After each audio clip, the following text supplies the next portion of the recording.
Okay, hey everybody.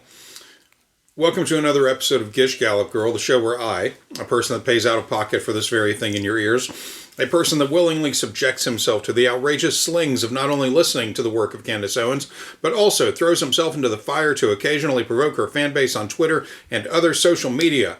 A cisgender ally to all that are not fascists, and definitely an ally to any anti-fash, whether they be open or closeted about it. I am the main research monkey and host almost quite literally in every way of this show, Thomas Anderson, and with me tonight, as always, is... Here. God damn it. You know, I thought I could keep myself straight-faced through the whole thing. Somehow I forgot my name. You're Matthew. Right, Matthew. God damn it. Yeah. Over here eloquently fucking writing a goddamn intro, and I can't even remember my own fucking name. I mean, to be fair, I do write the intro weeks in advance. I mean, that's fair. Fair. That's not off the dome. So, tonight, we are recording after yet another almost month of unprecedented events in the world, not the least of which was the current president of these United States, a man known as Donald John Trump, one of the most powerful people on planet Earth, went on live broadcast and did his dead-level best to blame autism on mothers taking Tylenol, and actually also said that the MMR vaccine should be broken up into parts if it has to be taken at all. In the same press event, with people from departments in Health and Human Services standing right by him. But that is not what we are talking about today. I only wanted to bring it up to put kind of a cultural timestamp on this episode. Today, we are still in Candace Owens' series of medical-grade bullshit, A Shot in the Dark. And we are talking about, appropriately enough, well, I will let Candace take over in this first clip. I wanted to say before I start this, the only things I cut were the intro and the outro. Everything else is purely from this episode of her show, which is A Shot in the Dark, episode 14, the MMR vaccine. As I was working on this episode, I got news from several of you fine folks that something awesome happened. Thanks, everyone, for blowing up my DMs on Blue Sky and email. But as I told a few of you, I was up on the Candace Owens Australia news just a little bit ahead of the first person that sent me a note about it. I just want to say again, thank you guys, gals, and others. If you haven't heard, Candace Owens was permanently barred by the Supreme Court of Australia, which is known as the High Court, which has barred her from entry to the country. So she can't even visit, never mind not being able to peddle her bullshit. The official tone is that they dismissed her case entirely and upheld the earlier decision by the office of Tony Burke to bar her entirely and deny her travel visa. This, or the Macron lawsuit, or any number of other reasons, could be why, at the time of this writing, she has not made a new episode. Now, to catch everybody up on that, she did not make any new episodes for almost 3 weeks. Goddamn. 18 days she went without making a new episode of her show. She makes anywhere from 4 to 6 episodes a week. Mm-hmm. Now, the thing is about the whole Australia thing, too, I looked into it, and all of those people have to be refunded. All of them. Yeah. It has to come out of her wallet, hopefully. Yeah, well, it's supposed to be held in escrow. She should not have had that money on hand. We're talking a lot of these tour dates had VIP levels where people could spend $1,000 or $1,500. I'm not sure which it was, but there were various levels of ticket prices. One of them, of course, was sit down in the audience and be a dunce. The next levels up included things like selfies, and the final level included attending a private dinner with Candace and family, and presumably other fans. That one was $1,500. Now, 1,500 Australian translates pretty nicely to American dollars. But there were a lot of those. Like, those were sold out. Those were sold out first. So a lot of money was being spent on her taking a trip to Australia to speak to these nimwits that they have. Now all of that's gone. Right down the shitter. Yeah, and most of the tickets, too, were for places that would seat no less than 200 people at a time. And those were selling out. Mostly because it had also been enough time that people that were on the fence, maybe they didn't have the money at first, but they had the money now. They didn't stop selling tickets. So when things got put on hold. When things got dicey, they continued to sell the tickets. Which is very unethical. You know, the fucking AAA video game companies have been sued for less. Yeah. Yeah, I would expect if these people don't get their money back, there are going to be lawsuits. Like they do have a reasonable window to refund people, but I think Australian law is very clear on what that is, and the event organizers definitely knew it ahead of time. So, yeah, there's that remains to be seen how all that's going to work out. It'll likely be done privately, but if there are any public lawsuits, I would expect it to hit the media. That's still the funniest shit, though. Yeah. She got permanently barred from fucking Australia. Yeah. Got barred from the most dangerous place on the planet. Yeah. Australia. Florida for the rest of the earth. Even the koalas will kill you. Yeah. Even the Jeroboas might try to nibble on you. Yeah. Have you seen a fucking Jeroboa? They're like little tiny fluff balls with these exaggerated fucking kangaroo legs. Oh, yeah, of course. Yeah. Oh. So, having caught up on all of that, let's go on with The Shot in the Dark, episode 14, the MMR vaccine.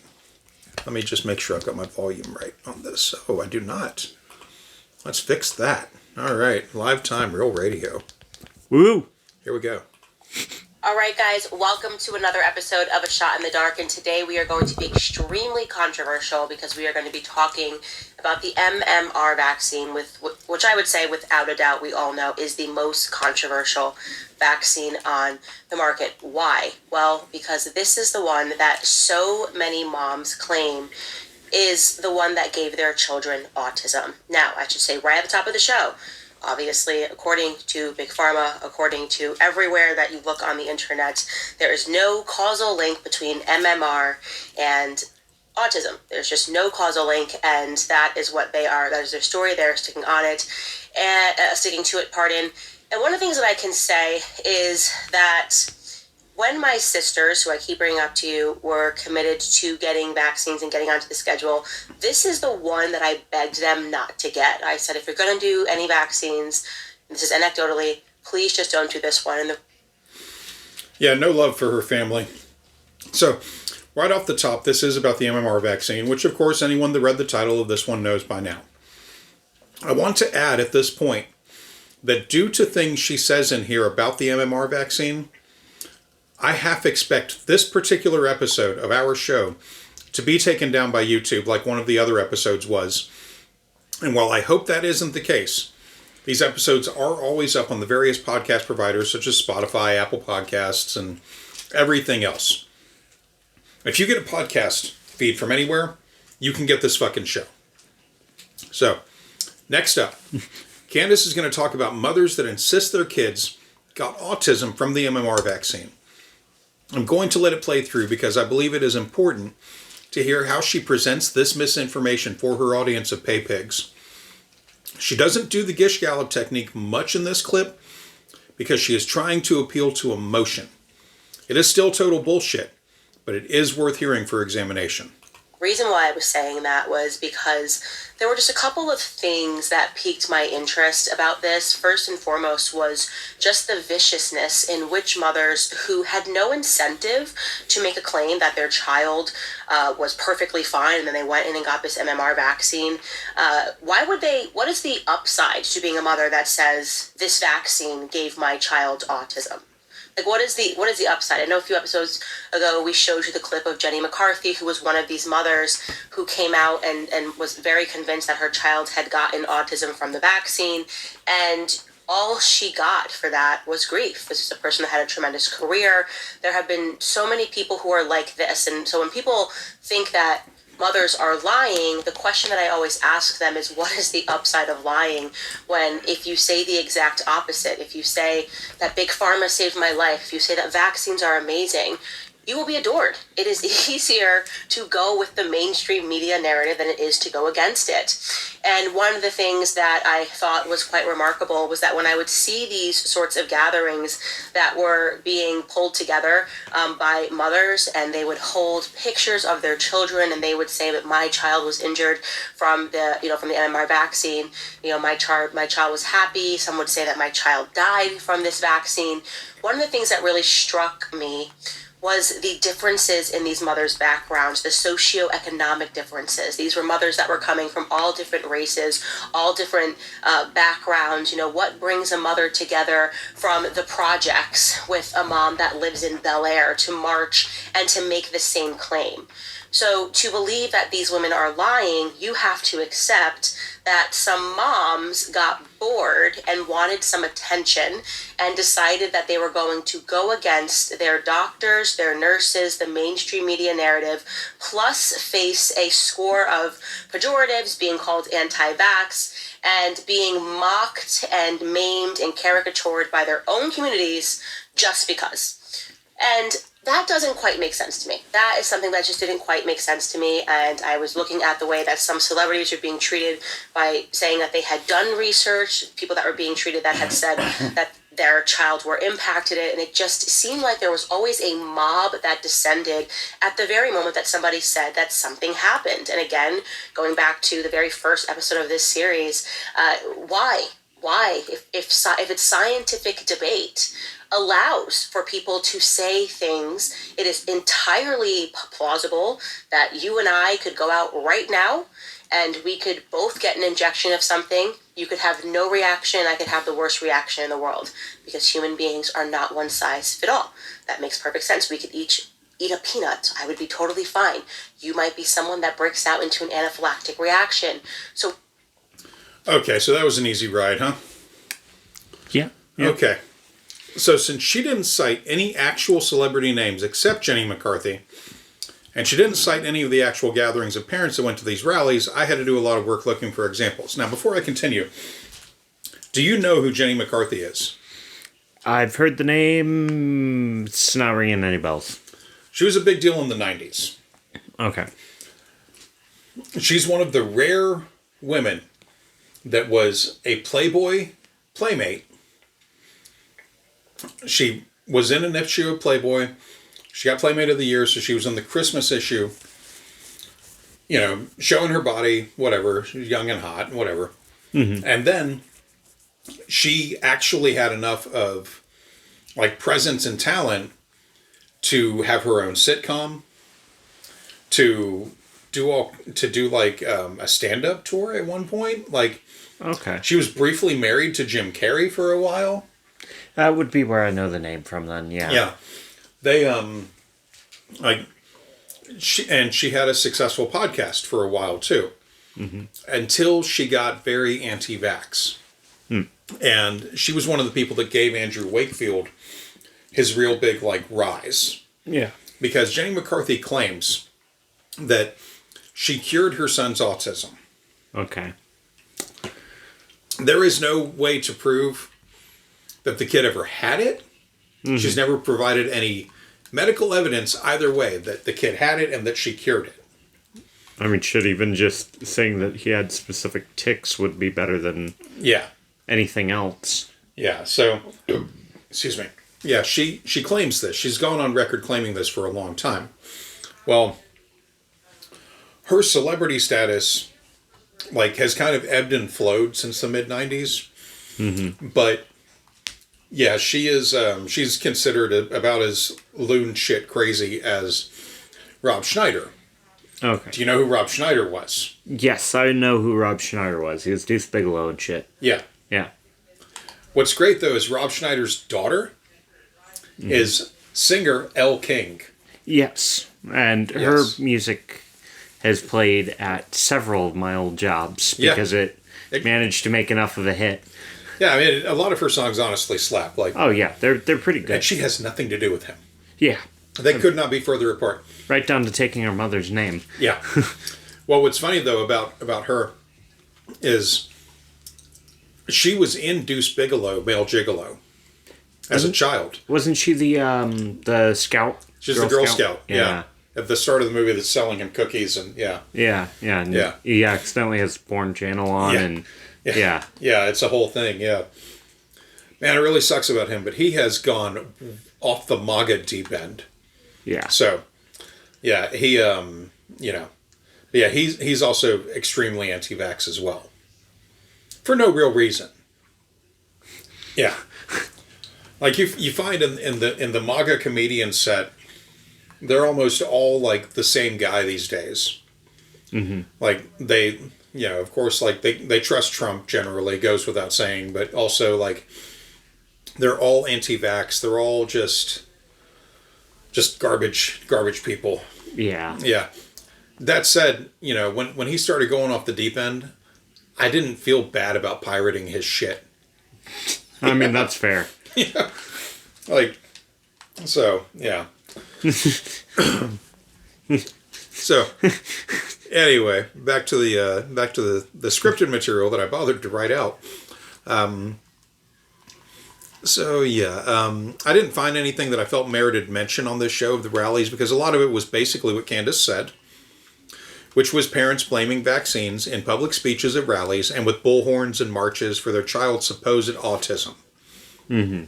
The first link in the link stack is from an excellent article written by the Children's Hospital of Philadelphia that gives an overview of this topic and calls out the issues, most of them anyway, with the false studies performed by Andrew Wakefield and friends. I heard Andrew and I thought you were going to say Tate for a minute. No. Andrew Tate is anti-vax, though. Oh, yeah. And he will cite the Wakefield studies if given half a second. But she will go on to mention Wakefield more later, so I won't go into all of his bullshit right here. Anyway, what I want to do is mention something she doesn't cover well at all because reasons, is covered in the CHOP article, the Children's Hospital of Philadelphia.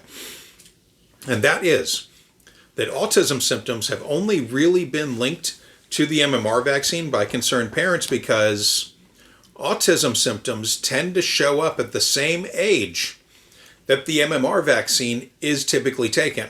Mm-hmm. That's it. That's the entire link that these confused people already going through the early, these confused people make. So it's basically they follow the vaccine schedule and their kid is likely already going through the early stages of autism. Some of it is really subtle, easy to miss, especially if a parent is a working adult. But even if they aren't, and they don't know what to look for, when the full symptoms show up, they can feel blindsided. Without knowing better, they link the vaccine keeping their kids safe to a state of being that they didn't see coming.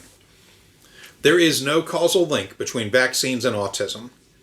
Candace only repeats it as often as she does in this to keep the perceived authorities off her back.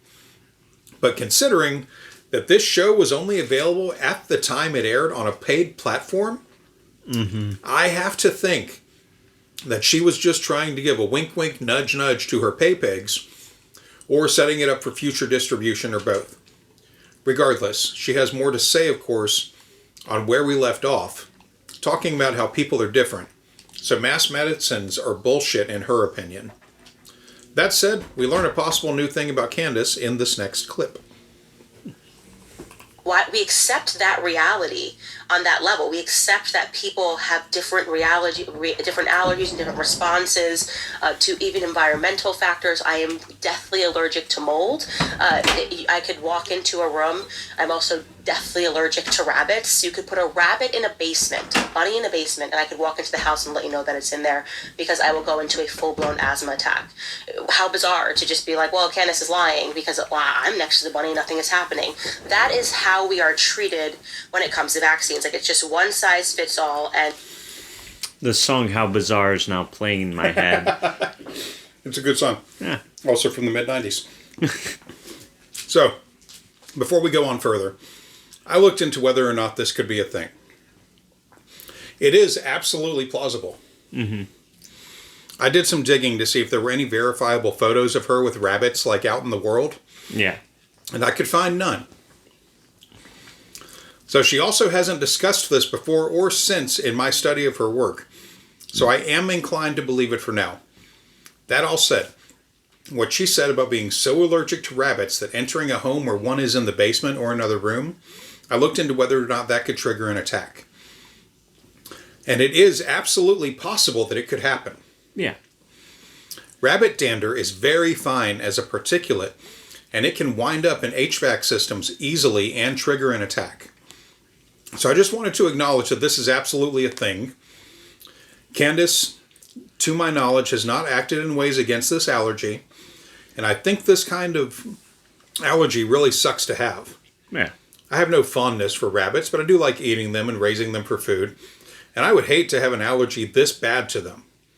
So, we can chalk this unexpected find up in the "she is a human after all" department, which, honestly, she might not want to ever do a speaking engagement in Minneapolis, St. Paul, or anywhere else in this metro if this allergy is real. Yeah. Yeah. I'm saying this because we have an enormous amount of wild rabbits here that are just everywhere. Not to mention that a lot of the inner metro people own rabbits because they're easy to keep contained in apartments and shit. And yeah, well, like we have rabbit rescue groups. Oh yeah, yeah. You know, and the like as well, and like they do. Don't they do like rabbit trimmings at the pet shop attached to the L&B? Yeah, yeah. At the Bon Marché, they do nail trimmings as well as rabbit adoption in springtime. Because that's when the baby booms are. Like every few weeks over there, yeah. They have flyers and shit up for it, yeah. Yeah, so yeah. Moving on. Which, I just want to bring up, too. Candace loves talking about Japan. Yeah. I guess she's lucky that the Japanese rabbit island is, like, off of the mainland. Yeah, yeah. I mean, coming from Florida where there were rarely ever rabbits in the wild, seeing them here as frequently as they are is always a strangity, yeah. It is strange, but it's also like, okay, they're a thing that's here, just like the turkeys and shit. But like, I would not want to see her have to go to the hospital. Stop. Due to, like, a rabbit, like, allergy. Yeah. Like, because then she would be in our state longer. Yeah. And I don't want that for us. No. So, maybe it's a good thing that her speaking engagements here have never really panned out that well. Yeah. I mean, especially with the whole rabbit allergy thing, it's like, what if somebody raises them or they take care of some wild rabbits and shit, and they go to one of her speeches, and the fucking HVAC system blows the fucking rabbit dander. Yeah. Like, there's ways this can go very, very wrong. Like, yeah. No, no. So, anyway, moving on. Candace reminds us why we are all here, and it isn't for a pity party. She's going to read from a CBS article that is the second link in the link stack. Anybody telling you anything different is lying, and it's perfectly safe and it's perfectly effective. And so I, again, will say that anywhere you look, I have to immediately, I guess, put a disclaimer on myself and say there is no causal link between autism and the MMR vaccine, or any vaccine for that matter, and that I'm going to show you some things that have made this vaccine so controversial. So first I want to show you this clip, which was on CBS, and it was talking about the fierce backlash that mothers fear and that some mothers receive when they speak out on their different perspectives about vaccines. So the article reads, one is a businesswoman and an MBA graduate, another is a corporate vice president, the third is a registered nurse. These three mothers, all of them educated middle-class professionals, are among the vaccine skeptics who have been widely ridiculed since more than 100 people fell ill in a measles outbreak traced to Disneyland. Critics question their intelligence, their parenting, even their sanity. Some have been called criminals for foregoing shots for their children that are overwhelmingly shown to be safe and effective. So we get the standpoint that CBS is presenting here. Why wouldn't these parents give their children the MMR shots? We got rid of measles. There's been this outbreak. By the way, they're not telling you that this outbreak is amongst the unvaccinated. They're just saying that you can now blame the unvaccinated for measles coming back, because even, of course, if it's only the vaccinated, as we showed you in previous episodes like pertussis, even if it's only the vaccinated that seem to be getting these diseases, you can still always blame the anti-vax position, which of course defies common sense. Okay, so as I said, the CBS News article she mentions is in the stack.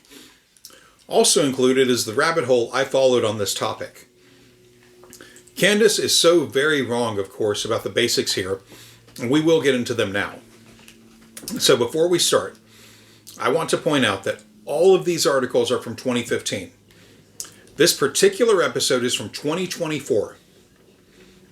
So she had to go back almost 9 years, give or take, to find something that she could reference for her audience, and it doesn't even prove the point. So in the article, there is a link to the third article in the link stack about a measles cluster that showed up at a daycare center, which was linked along with 150 widespread cases to Disneyland in California.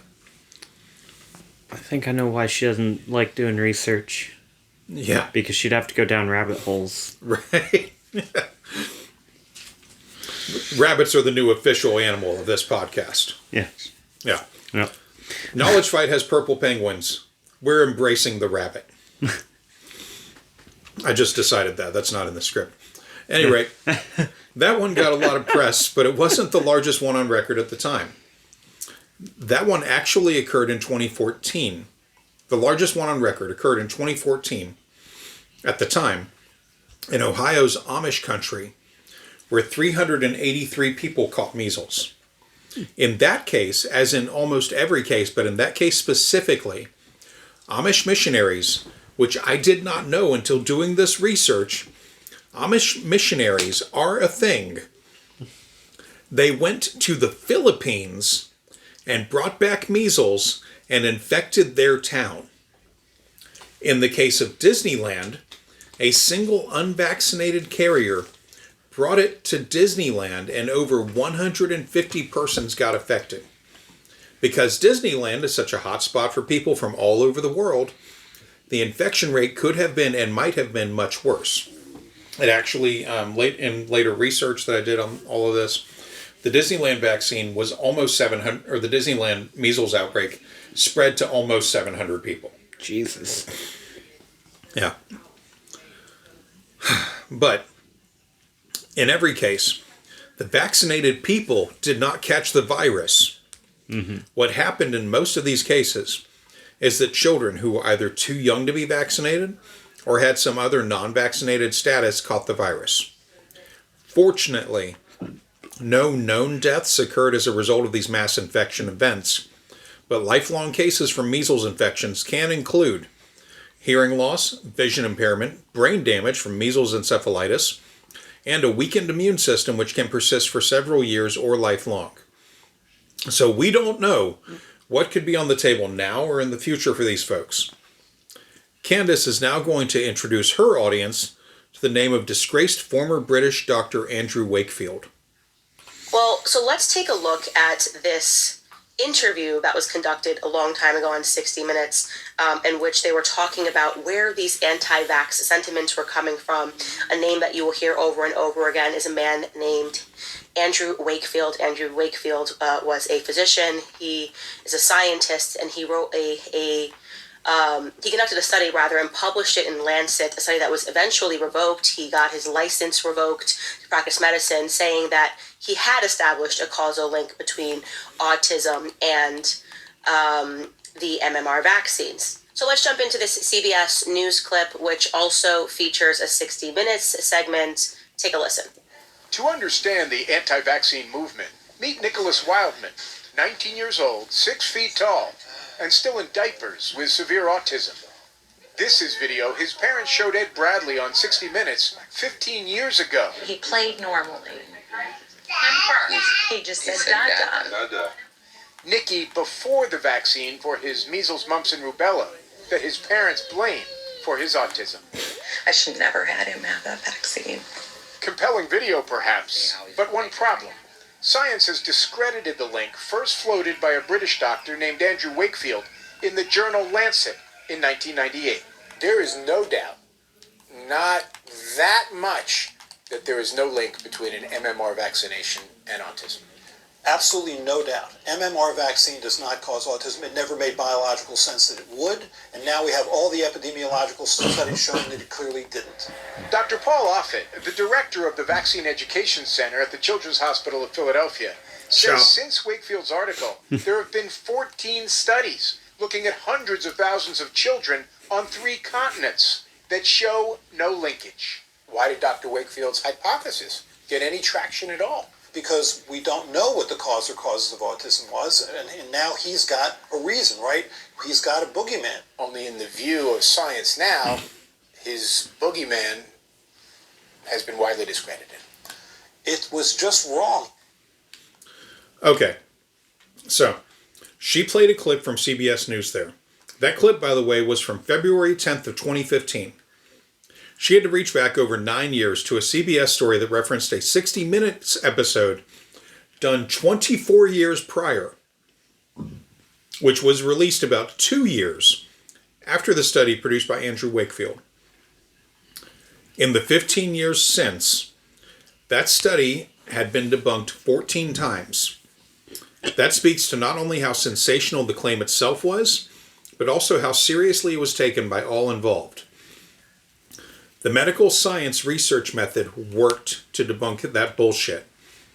The IMDb link to the original 60 Minutes episode is in the link stack, as is the text of the CBS report that she just played, which again was just over 9 years old at the time she played it in 2024. But here comes the spin. She will be appealing to emotion, of course. A lot to unpack there. First and foremost, they are showing you a parent who is sitting down 60 Minutes style discussing how they are absolutely certain, as I said, these are the conversations that are happening, that they're absolutely certain that their child was perfectly healthy. They're showing the reporter videos of their healthy child, and then they say, we went and got the MMR vaccine, everything changed. And suddenly this child was no longer progressing but regressing, and now what we are seeing is an adult that can't take care of themselves, that is going to have to live with their parents for the rest of their lives. And she's crying. It's obvious. Okay. She was not crying. In the brief clip Candace played, Candace said for the audience to listen to the clip. So I don't know if she thought they wouldn't see the video or not, but I watched the Candace version. I went looking for the episode itself to watch the original. I was going to watch it in full. And this is where fuzzing the truth gets easy for Candace and hard for me. I looked to see if I could find the original 60 Minutes episode from the year 2000. I really want to get the Conan clip of the guy singing in the year 2000. I really want that. I'm going to have to try to find that sometime. Because so much shit gets referenced back to the year fucking 2000. Mm-hmm. Oh, God. Of course, you know what's going to happen? I'm going to fucking find it, and nothing I do in the rest of the fucking future is gonna matter for that year. It's gonna be like 2001 or 1999, and I will never get to use that. That's what I feel is gonna happen. Anyway, back to the work here. So, for anyone else that wants to look for it, anyone else that wants to look for the episode, I can tell you when it was. It was in season 33, episode 7. Now, this is currently a problem, as the online archives for 60 Minutes only go back to about season 44. How many fucking seasons were there of 60 Minutes? I think it might still be going on. Christ. So that's for easy online fetching. I snooped even on the torrent site I prefer, and I got nothing. I even went to the muck that is the Pirate Bay. Nothing. Jesus. So for now, this remains as it is. But in the clip, the mother from the year 2000 was not crying. I had hoped to be able to pull the segment, or at least watch it to see it for myself, if maybe Candace had seen the whole thing. But as of this writing, I don't believe that she did, because I do way more work for this show than she does for hers, and I could not find it. That said, check out the CBS story link if you want to see the video of the story she mentioned, because I was able to find that. I was able to link to it. Next up, another short clip where Candace is most certainly lying or has been lied to. I don't like doing short clips, but the way she just coasts past what she is about to say, I had to cut it to examine it. Obviously, very convincing. Again, ask yourself the question, what would be the upside of making the story up? I have not just heard that story on a 60 Minutes segment. I actually know somebody very close to me who has worked with me for 2 years. Brother, exact same thing happened. Perfectly healthy, went to get a series of shots, suddenly overnight had a seizure and never came back. He is now an adult in his 30s, lives with his mother, and will never be able to live on his own ever again. Yeah, go ahead. So, somebody she worked closely with over the last 2 years, whom of which she does not name, unlike all of the other people that she works closely with, right, has a brother, probably not dead yet, has a brother who went and got all of his shots. As a baby, had a seizure, and now is stuck at home. Mm-hmm. Yeah. You want to play the clip again? Yeah. So everybody can kind of marinate in it? Because I listened to it a bunch of fucking times. Okay, we're going to play that one again. We rarely ever do this. We're going to do it. Obviously, very convincing. Again, ask yourself the question, what would be the upside of making the story up? I have not just heard that story on a 60 Minutes segment. I actually know somebody very close to me who has worked with me for 2 years. Brother, exact same thing happened. Perfectly healthy, went to get a series of shots, suddenly overnight had a seizure and never came back. He is now an adult in his 30s, lives with his mother, and will never be able to live on his own ever again. Okay, so when did he get his series of shots? If he was an infant, got a routine round of shots, had a seizure, and now will never be able to live on his own ever again? Yeah. I don't know any infants or small children out there in the wild paying their own way in the world. No. Mm-hmm. It's a fucking absurd lie, I am sure. But I just wanted to pause on it for a beat because this is the kind of thing she says has no basis in reality and she just moves past it. Candace Owens is a perfect example of a compulsive liar. And it is why she cannot be taken seriously as a debate opponent or partner. Moving on, she continues to double down on it as she goes forward and gets past it. Again, this is not a person that made any noise about it, but this is what happened to them. So are we supposed to say, like, your experience is invalid and you're wrong, and actually deep down your child was already going to become autistic and live off of you for the rest of their life? You just didn't realize it, despite the overwhelming evidence and the videos that you're showing me that shows that they were progressing in a normal health pattern. That's what you're being asked to do, is to just see these people as liars and as anti-vaxxers. Jumps into the story of Andrew Wakefield because they kind of made him the face of the anti-vax movement because he published his paper and he established a causal link. He wasn't the only one. There have been many doctors that have tried to come out and speak and then get chased completely out of the big pharma community. Andrew Wakefield was chased out of the UK. He now lives in America. And here's what's really compelling. He still does the same work. He still makes the same claim. Despite losing his license to practice, despite being chased out of his home country, he is still working with people like RFK Jr., who we mentioned on last week's episode, is running as an independent for President of the United States and still making these claims. What would be the upside for a physician to be treated in this way? What would be the upside to say I'm going to go against the entire medical establishment to say something that I believe to be true, to risk my livelihood? Okay. Now we get into the first bit of long research that I had to do. All right. The upside for Andrew Wakefield was that he wanted to market his own vaccines.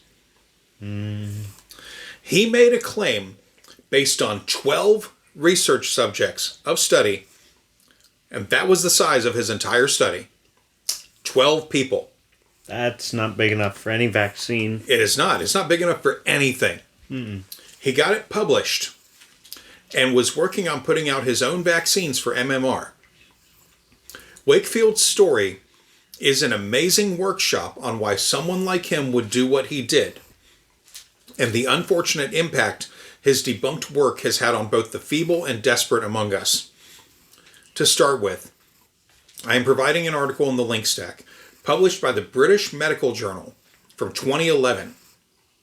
It is called Secrets of the MMR Scare, and it is the first part of a series written by reporter Brian Deere about this entire thing. Brian Deere took 7 years of his life to work on this and track it. Keep in mind that Candace's episode we are dissecting is from 2024. She had plenty of time to look into these specific questions that she raised about why a doctor would put their life and reputation on the line. Anyway, from the article, how the case against the MMR vaccine was fixed. Published in January 2011. The author's website, by the way, is briandeere.com. But anyway, and that is spelled as in deer the animal. BRIANDEER.com. For the first part of a special BMJ series, Brian Deere exposes the bogus data behind claims that launched a worldwide scare over the measles, mumps, and rubella vaccine, and reveals how the appearance of a link with autism was manufactured at a London medical school. He goes on to say, when I broke the news to the father of child 11, at first he did not believe me. Quote, Wakefield told us my son was the 13th child they saw, he said, gazing for the first time at the now infamous research paper which linked a purported new syndrome with the measles, mumps, and rubella vaccine. There's only 12 people in this.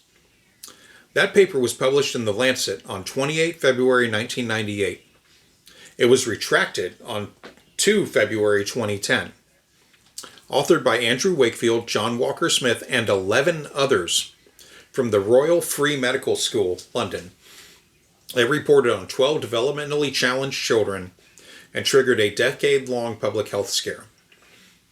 Quote, onset of behavioral symptoms was associated by the parents with measles, mumps, and rubella vaccination in 8 of the 12 children, began the paper's findings.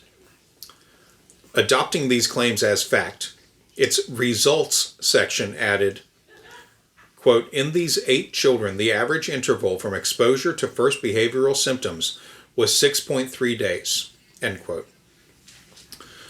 Mr. 11, an American engineer, looked again at the paper, a 5-page case series of 11 boys and 1 girl, aged between 3 and 9 years.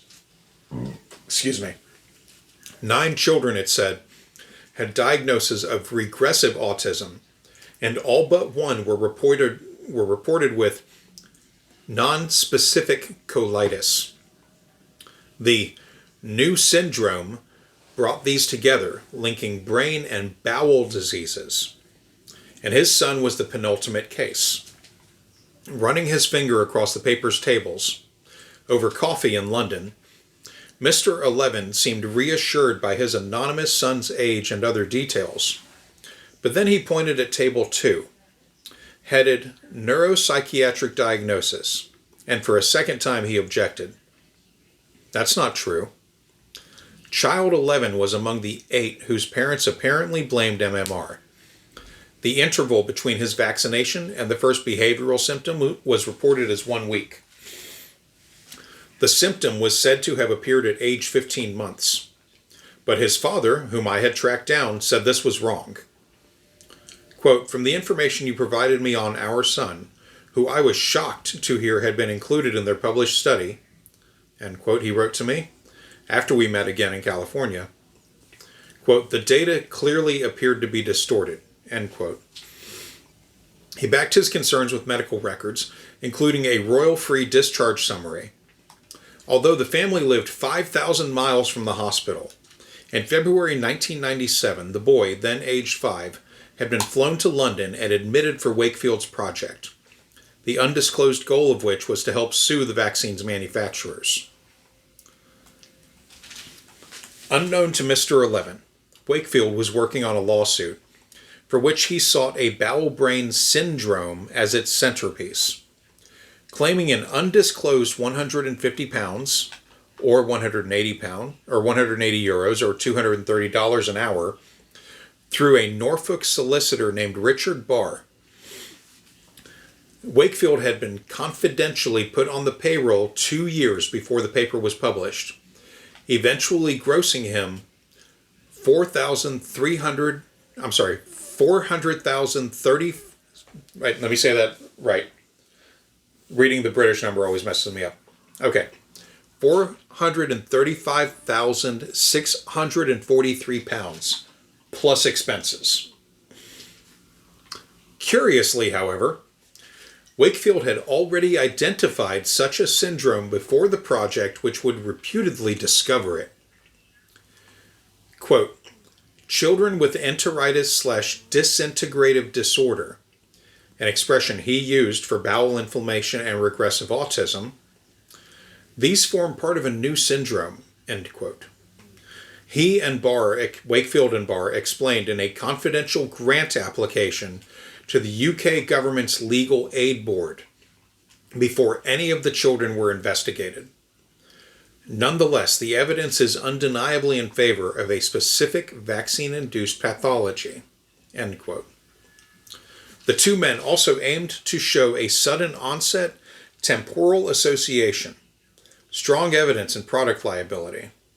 Quote, Dr. Wakefield feels that if we can show a clear time link between the vaccination and onset of symptoms, Barr told the legal board, we should be able to dispose of the suggestion that it's simply a chance encounter. But Child 11's case must have proved a disappointment. Records show his behavioral symptoms started too soon. Quote, his developmental milestones were normal until 13 months of age, notes the discharge summary. In the panel, 13 to 18 months, he developed slow speech patterns and repetitive hand movements. Over this period, his parents remarked on his slow, gradual deterioration, end quote. That put the first symptom 2 months earlier than reported in the Lancet, and a full month before the boy received the MMR vaccine. And this was not the only anomaly to catch his father's eye. What the paper reported as a behavioral symptom was noted in the records as a chest infection. Quote, please let me know if Andrew Wakefield has his doctor's license revoked, wrote Mr. 11, who was convinced that many vaccines and environmental pollutants may be responsible for childhood brain disorders. Quote, his misrepresentation of my son in his research paper is inexcusable. His motives for this I may never know. End quote. The father need not have worried. My investigation of the MMR issue exposed the frauds behind Wakefield's research, triggering the longest ever UK General Medical Council fitness to practice hearing and forcing the Lancet to retract the paper. Last May, it led to Wakefield and Walker Smith being struck off the medical register altogether. Wakefield, now 54, who called no witnesses, was branded dishonest, unethical, and callous. Walker Smith, now 74, the senior clinician in the project, was found to have presided over high-risk research without any clinical indication or ethical approval. The developmentally challenged children of often vulnerable parents were discovered to have been treated like the doctor's guinea pigs. But Mr. 11 was not the first parent with a child in the study whom I interviewed during my inquiries.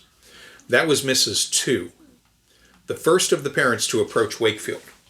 She was sent to him by an anti-vaccine campaign called JABS, or JABS. Jibs. JABS. Jibs. Let's be confused with Jeb. Yeah, no, fuck both of them. Anti-vax Jabs and Jeb. Yeah, fuck you, Jeb Bush. Her son had regressive autism, long-standing problems with diarrhea, and was the prime example of the purported bowel and brain syndrome, still unsubstantiated 14 years later. This boy would appear in countless media reports and was one of the 4 best cases in Barr's lawsuit. I traveled to the family home, 80 miles northeast of London, to hear about child 2 from his mother. That was in September of 2003, when the lawsuit fell apart after counsel representing 1,500 families said that, on the evidence, Barr's autism claims would fail. By that time, Mrs. 2 had seen her son's medical records and expert reports written for her case at trial. Her concerns about MMR had been noted by her general practitioner when her son was 6 years old. But she told me the boy's troubles began after his vaccination, which he received at 15 months. He'd scream all night and he started headbanging, which he'd never done before, she explained. When did that begin, do you think? I asked. That began after a couple of months, a few months afterward, but it was concerning me enough. I remember going back. I'm sorry, I don't want to be like massively pernickety, but was it a few months or a couple of months? Oh, well, it was more like a few months because he'd had this kind of, slide down. He wasn't right. He wasn't right before he started.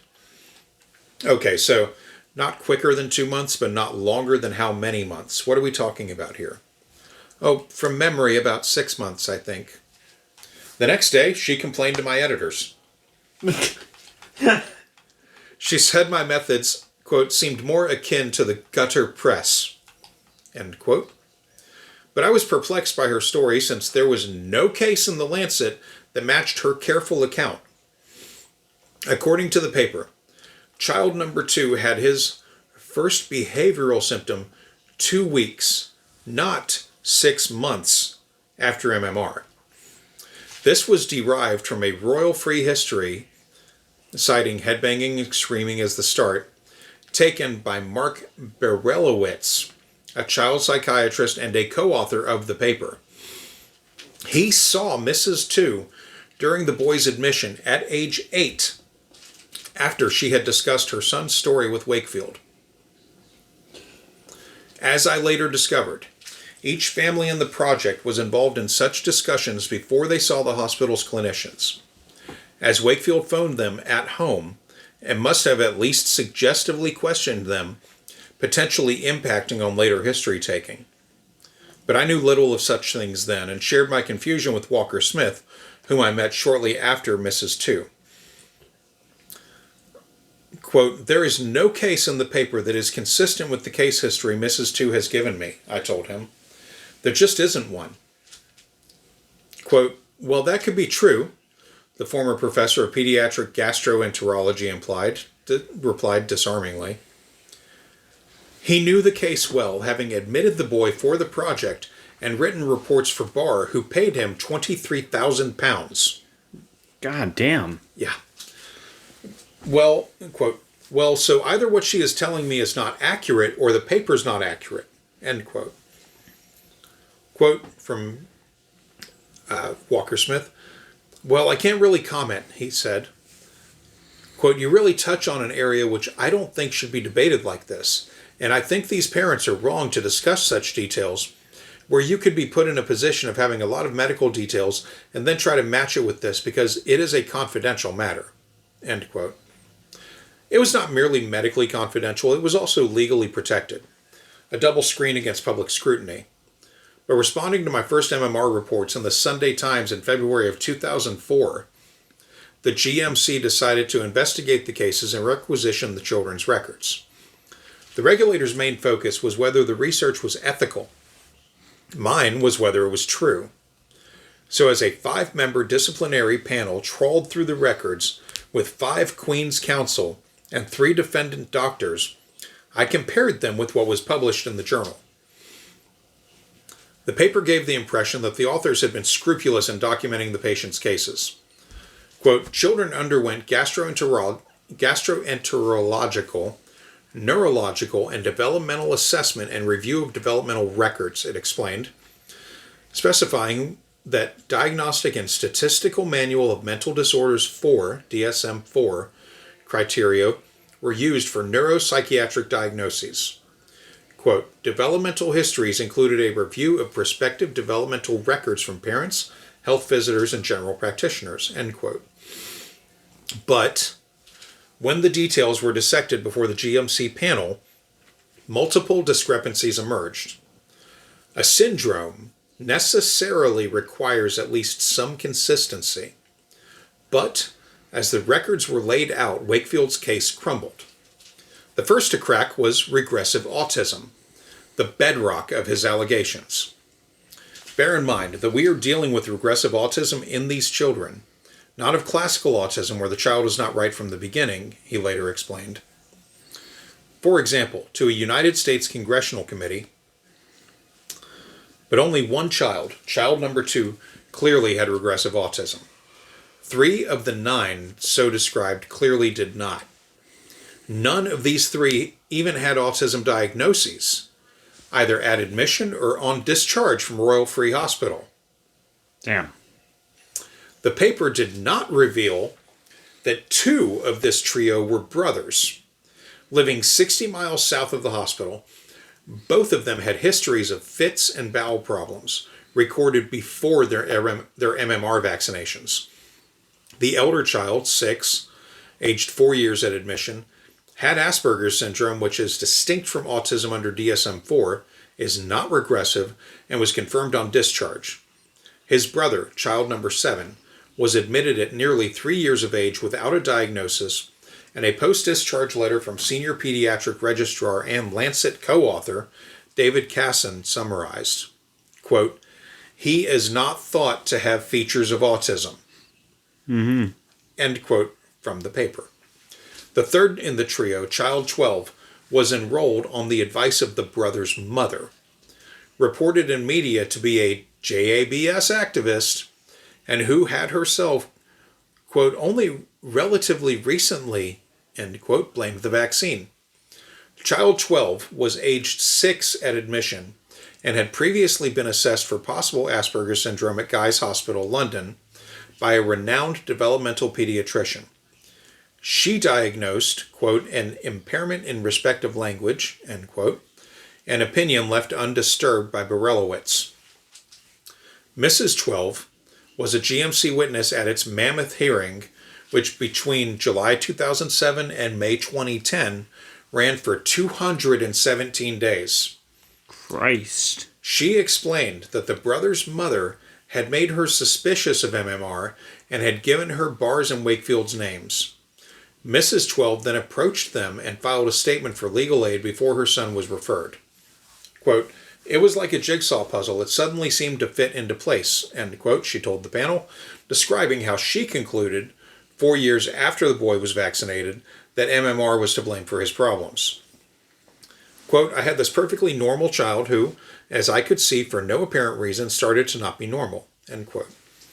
The 12 children were admitted between July 1996 and February 1997, and others had connections not revealed in the paper, almost as striking as the trios. The parents of child 9 and child 10 were contacts of Mrs. 12, who ran a group that campaigned against MMR, and child 4 and child 8 were admitted without outpatient appointments for ileocolonoscopy and other invasive procedures from one Tyneside general practice, 280 miles from the Royal Free, after advice from anti-MMR campaigners. Both child 4 and child 8 were among the 8 whose parents were reported to have blamed the vaccine. But although the paper specified that all 12 children were, quote, previously normal, end quote, both had developmental dysplays and also facial dysmorphisms noted before MMR vaccination. In the case of child 4, who received the vaccine at age 4 years, Wakefield played down problems, suggesting that early issues had resolved. Child 4 was kept under review for the first year of life because of wide bridging of the nose, he reported in the paper. He was discharged from follow-up as developmentally normal at age 1 year, end quote. But medical records presented by the GMC give a different picture for this child. Reports from his pre-MMR years were peppered with, quote, concerns over his head and appearance, a recurrent diarrhea, developmental delay, general delay, and restricted vocabulary, end quote. And although before his referral to Wakefield, his mother had inquired about vaccine damage compensation, His files include a report of a, quote, very small deletion within the fragile X gene, and a note of the mother's view that her concerns about his development had begun when he was 18 months old. Quote, in general, his mother thinks he developed normally initially, and subsequently his problems worsened, and he lost some of his milestones, but he subsequently improved on a restrictive exclusion diet, end quote, wrote his general practitioner, William Tapsfield, referring the boy, then age 9, after a phone conversation with Wakefield. Quote, the professionals who have known child 4 since birth don't entirely agree with this, however, and there is a suggestion that some of his problems may have started before vaccination, end quote. Similarly with child 8, who was also described in The Lancet as having overcome problems recorded before vaccination, quote, the only girl was noted to be a slow developer compared with her older sister, end quote, the paper said. Quote, she was subsequently found to have coarctation of the aorta after surgical repair of the aorta at the age of 14 months. She progressed rapidly and learnt to talk. Speech was lost later. End quote. But Wakefield was not a pediatrician. He was a former trainee gastrointestinal surgeon with a non-clinical medical school contract. And his interpretation differed from that of local consultants, including a developmental pediatrician and a geneticist who had successfully looked after the girl. Her doctors put the coarctation of her heart side by side with the delay in dysmorphism and noted of her vocabulary that before MMR at 18 months, she vocalized only 2 or 3 words. Child 8's mother has been to see me, quote, Child 8's mother has been to see me and said you need a referral letter from me in order to accept Child 8 into your investigation program. End quote. The general practitioner, Diana Jelly, wrote to Wakefield at referral when the girl was aged 3.5 years. Quote, I would simply reiterate that both the hospital and members of the primary care team involved with Child 8 had significant concerns about her development some months before she had her MMR. The girl's general practice notes also provide insight into the background to the 12 children's referrals.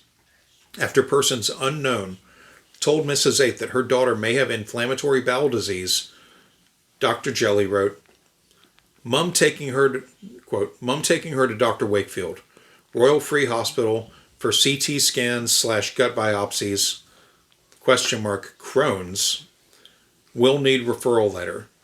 Dr. W to phone me, funded through legal aid, end quote. The remaining 5 children served Wakefield's claims no better. There was still no convincing MMR syndrome.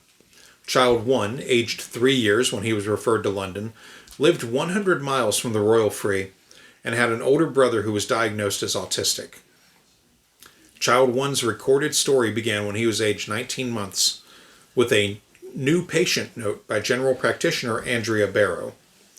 One of the mother's concerns was that he could not hear properly, which might sound like a hallmark presentation of classical autism, the emergence of which is often insidious. Indeed, a Royal Free History by neurologist and co-author Peter Harvey noted normal milestones until 18 months or so. Child 1 was vaccinated at 12 months of age, however. Thus, neither 9 nor 18 months helped Wakefield's case. But in The Lancet, the first behavioral symptom was reported 1 week after the injection, holding the evidence for the lawsuit on track. Step 1 to achieve this: 2.5 years after the child was vaccinated, Walker Smith took an outpatient history. Although the mother apparently had no worries following her son's vaccination, the professor elicited that the boy was pale, 7 to 10 days after the shot. He also elicited that the child possibly had a fever and may have been delirious as well as pale. Quote, it's difficult to associate a clear historical link with the MMR and the answer to autism, Walker Smith wrote to the general practitioner in a similar letter to Wakefield. Quote, although Mrs. 1 does believe that child 1 had an illness 7 to 10 days after MMR when he was pale, fever, delirious, but wasn't actually seen by a doctor, end quote. Step 2. for The Lancet, Wakefield dropped the question marks in the original thing, turning Walker Smith's queries into assertions. And although royal-free admission and discharge records refer to classical autism, Step 3, the former surgeon reported delirium as the first behavioral symptoms of regressive autism, with Step 4, a time to onset of 7 days. So here, behind the paper, is how Wakefield evidenced his syndrome for the lawsuit and built his platform to launch the vaccine scare. Quote, "It is significant that this syndrome only appears with the introduction of the polyvalent MMR vaccine in 1988, rather than with the monovalent measles vaccine introduced in 1968, end quote. He claimed in one of a string of patents he filed for businesses to be spun from the research. This indicates that MMR is responsible for this condition rather than just the measles virus, end quote.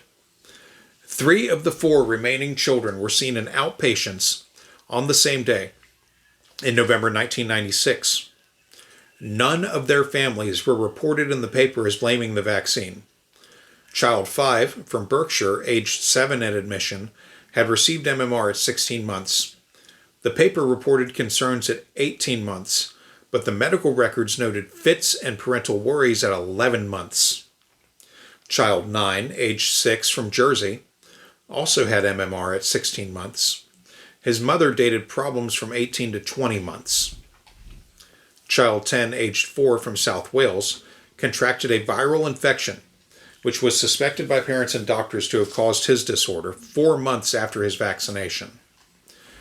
Quote, behavioral changes included repetitive behavior, disinterest in play or headbanging, end quote, said a question and answer statement issued by the medical school concerning the Lancet 12 on the day of the paper's publication. Another discrepancy to emerge during the GMC hearing concerned the number of families who blamed MMR. The paper said that 8, numbers 1, 2, 3, 4, 5, numbers 1, 2, 3, 4, 6, 7, 8, and 11 of the children's parents linked developmental issues with the vaccine. But the total in the records was actually 11. The parents of child 5, 9, and 12 were also noted at the hospital as blaming the vaccine, but their stated beliefs were omitted from the journal. The frequency of these beliefs should not have surprised Wakefield, retained as he was to support a lawsuit. In the month that Barr engaged him, 2 years before the paper was published, the lawyer touted the doctor in a confidential newsletter to his MMR clients and contacts. Quote, he has deeply depressing views about the effect of vaccine on the nation's children, Barr said. Quote, he is also anxious to arrange for tests to be carried out on any children who are showing symptoms of possible Crohn's disease. The following are signs to look for. If your child has suffered from all or any of these symptoms, could you please contact us, and it may be appropriate to put you in touch with Dr. Wakefield, end quote. The listed symptoms included pain, weight loss, fever, and mouth ulcers. Clients and contacts were quickly referred. Thus, an association between autism, digestive issues, and worries about MMR, the evidence that launched the vaccine scare, was bound to be found by the Royal Free's clinicians because this was how the children were selected. Moreover, through the omission from the paper of some parents' beliefs that the vaccine was to blame, the time link for the lawsuit sharpened. With concerns logged from 11 of 12 families, the maximum time given to the onset of alleged symptoms was a forensically unhelpful 4 months. But in a version of the paper circulated at the Royal Free 6 months before publication, reported concerns fell to 9 of 12 families, but with a still unhelpful maximum of 56 days. Finally, Wakefield settled on 8 of 12 families with a maximum interval to alleged symptoms of 14 days. Between the latter 2 versions, revisions also slashed the mean time to alleged symptoms from 14 days to 6.3 days. Quote, in these children, the mean interval from exposure to the MMR vaccine to the development of the first behavioral symptom was 6 days, indicating a strong temporal association, end quote. He emphasized in a patent for, among other things, his own prophylactic measles vaccine 8 months before the Lancet paper was published. This leaves child number 3. He was 6.5 and lived on Merseyside, 200 miles from the hospital. He received MMR at 14 months, with the first concerns recorded in the general practitioner's notes 15 months after that.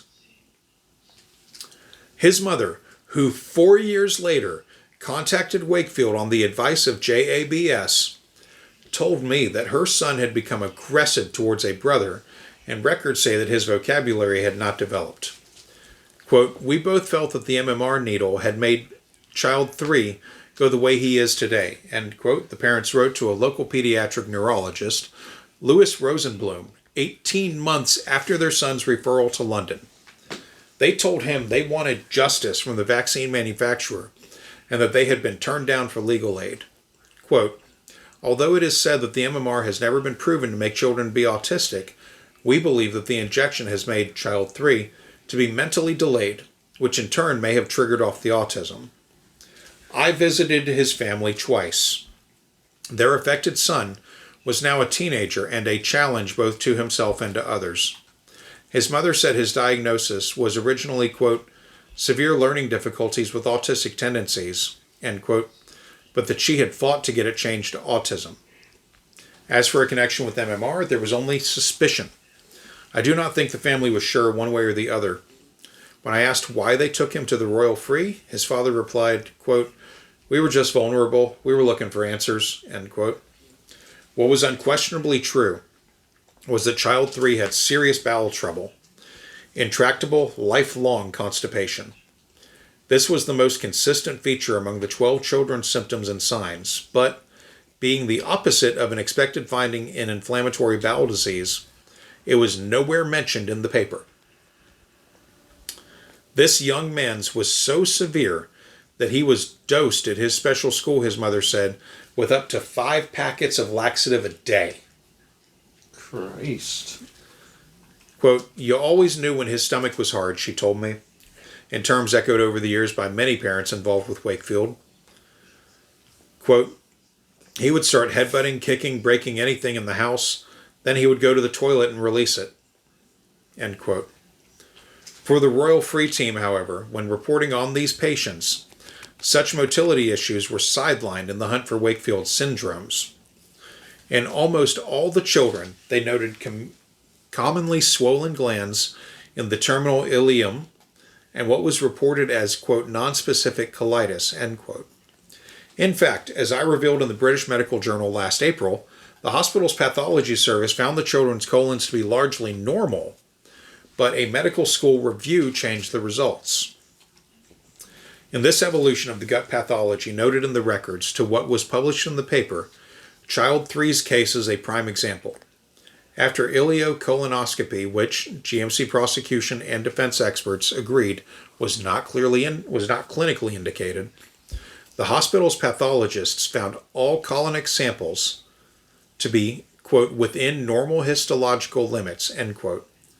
But 3 months after the boy was discharged, Walker Smith recalled the records and changed the diagnosis to indeterminate ileocolitis, end quote. Quote again, I think sadly this was the first child who was referred, and the long-term help we were able to give in terms of dealing with constipation was not there, end quote, he told the GMC panel. Quote, however, we had excluded Crohn's disease, and we had done our best to try and help this child, but in the end we did not, end quote. So that is the Lancet 12, the foundation of the vaccine scare. No case was free of misreporting or alteration. Taken together, NHS records cannot be reconciled with what was published to such devastating effect in the journal. Wakefield, however, denies wrongdoing in any respect whatsoever. He says he never claimed that the children had regressive autism, nor that he said they were previously normal. He never misreported or changed any findings in the study, and never patented a measles vaccine. None of the children were Barr's clients before referral to the hospital, and he never received huge payments from the lawyer. There were no conflicts of interest. He is the victim of a conspiracy. He never linked autism with MMR. Of course. Totally. Yeah, definitely. Right. Yeah.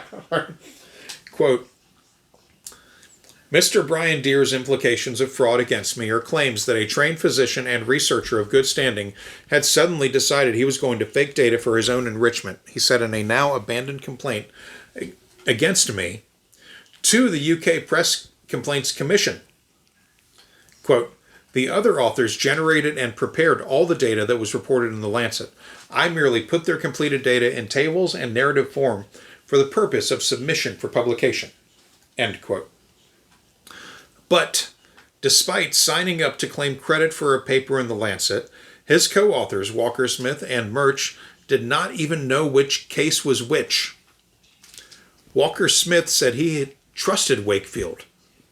When I signed that paper, I signed with good intent, he told the GMC panel, denying any wrongdoing. He argued that the published report was not even about MMR, but merely described a new clinico-pathological entity.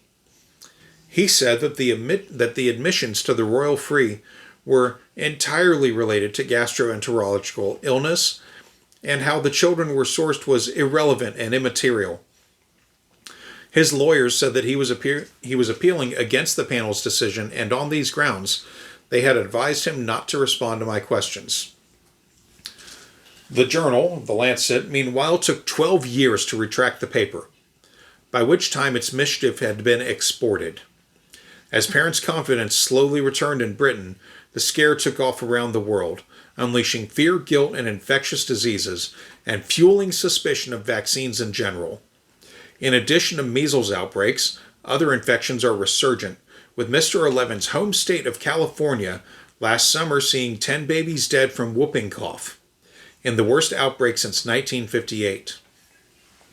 Wakefield, nevertheless, now apparently self-employed and professionally ruined, remains championed by a sad rump of disciples. Quote, Dr. Wakefield is a hero, end quote, is how one mother caught their mood in a recent Dateline NBC TV investigation featuring the story of the doctor and me. Quote, I don't know where we would be without him, end quote. The Lancet paper was a series of 12 child patients. Was a case series of 12 child patients. It reported a proposed new syndrome of enterocolitis and regressive autism and associated this with MMR as an, quote, apparent precipitating event, end quote. But in fact, 3 of 9 children reported with regressive autism did not have autism diagnosed at all. Only 1 child clearly had regressive autism. Despite the paper claiming that all 12 children were previously normal, 5 had documented pre-existing developmental concerns. Some children were reported to have experienced first behavioral symptoms within days of MMR, but the records documented these as starting months after vaccination. In 9 cases, unremarkable colonic histopathology results, noting no or minimal fluctuations in inflammatory cell populations, were changed after a medical school research review to nonspecific colitis. The parents of 8 children were reported as blaming MMR, but 11 families made this allegation at the hospital. The exclusion of 3 allegations, all giving times to onset of problems in months, helped to create the appearance of a 14-day temporal link. Patients were recruited through anti-MMR campaigners, and the study was commissioned and funded for planned litigation. So that is the villain in the tale. A grifter hell-bent on making money and being applauded as a hero because what he said reflected the words of other grifters and their audiences. Candace will continue to reference disgraced former Dr. Andrew Wakefield throughout this episode. I just wanted everyone to have a good handle on who and what he is and was moving forward. I cannot tell you how fucking enraged I was before I copied and pasted that entire thing into the script. Because, oh my God, like it got so much worse. Yeah. Than I was even aware. And I was already aware of a lot of this shit. Behind the Bastards covered Andrew Wakefield at some point. So I was already like on board with, yeah, this guy's an asshole and I kind of have a good idea why. To, What a fucking bastard. Yeah. That's fucking... Yeah. Ugh. They said that the autism symptoms happened 6.3 days after MMR vaccines. Whereas, as I just read there, several of the patients had problems months before they were vaccinated. Other patients didn't show with problems until months after. No one was in the 6 to 14 day range. No. Not a single one. And a lot of them didn't even fit the marks for autism diagnoses. Mm-hmm. You know, and all of that being said, Asperger's was a symptom, was a diagnosis up until the last couple of years with the DSM-5, I believe. Yeah. Asperger's diagnosis went away because the doctor it's named after was a fucking Nazi. Fair enough. Okay. Yeah, so history moving forward as it does, we want to delete his name. Yeah. And now, you know, what we have been, you know, me and you and everyone in this fucking house have been diagnosed as Asperger's. We're now high-functioning autism. Yeah. Which, you know, fits the bill. Recent year got renamed to low maintenance. Yeah. High-functioning, low maintenance, yeah. I mean, yeah. You know, like all of the traits are there. Like, yeah. My God, I needed water after all of that. Yeah. That's why I grabbed you 3 bottles. Yeah, I have one down here. Yeah, so. Whew. Yeah, that was. Piece of pepperoni. Yeah, we have Costco pizza here with us tonight. We're trying to enjoy between clips. He has, of course, way more time to be able to enjoy the pizza than I do, but such is the nature of this show. Oh my God. Like, I wasn't sure when that was going to end. Yeah. Until I saw, like, I got out of the bold writing that it is, and I got to, like, my stuff, and I was like, oh, good. It's me again. Yeah. But, yeah, Andrew Wakefield was the reason why he would stake his name on this shit is because he never thought he'd be found out. Mm-hmm. Neither him nor the other 11 people that were involved ever thought they would be found out. They were planning to wreck the MMR vaccine in the British medical system and sell them their own. The reason why he took that risk is because if he was part of a company that was going to sell the British medical system, the NHS that is in several countries, not just Britain, mm-hmm. He was going to sell them a new vaccine? Yeah, that's a lot of fucking money. This guy wanted to be Big Pharma so bad he could fucking taste it. Yeah. And he fucked up. Oh, yeah. I mean, the whole thing was fucked up. You know, and the fact that they only used 12 patients at all, like, the Lancet should have never published that shit. No. Like, they should have never published that shit. They should have looked at it and said, you have 12 patients? Yeah. No. Fuck off. Come back when you've got an actual, like, caseload. Yeah. And instead, what this has done is spark off so much of this anti-vax shit. So, listeners, if anyone ever tells you about Andrew Wakefield's study, I guarantee you they didn't read it. And I guarantee you any parts that they read were misquoted or they didn't look into it as much as Brian Deere did. So you can go to the briandeere.com website or you can pull it from the link stack in here. I don't give a flying fuck. But push back on this shit. Make his name fucking reviled. By the way, Andrew Wakefield operates out of a clinic in Arizona. Damn, he really moved far away. He did. Fuck that guy. Anyway. Arizona? Yeah. Why Arizona? Because it's MAGA Central in Arizona. Fair enough. When MAGA's moved from, like, New York or New Jersey or wherever, and Florida is too fucking humid, if they want more fucking arid, they go to Arizona. Fair enough. The only reason I could understand anyone going, I'm going to retire in Arizona, the only reason that I know of is, and I don't remember the name of this company, but I'm sure they're easy to look up. There's a company based in Phoenix, I believe. Either Phoenix or Tucson, Arizona. What we do in the shadows, people will get that. Yeah, it took me a second. I'm like, you just fixed me with a look that I should know what you just said, and it took me a second to... Famous Jackie Daytona, human bartender, works in Tucson, Arizona. Everyone knows this. So, moving on from that. In Arizona, there's a company that I know of. They've got some sort of weird name called CryoLife or some shit like that. Now, they will collect what they need if you die anywhere and the conditions are right. Mm-hmm. But they prefer people to be close to them for this reason. You basically sign away your life insurance policy to them or pay them a certain amount of money. I don't know what it is now. I know what it used to be years ago when I looked into this. And what they do is they will either preserve your brain, or they will preserve your brain and spinal cord.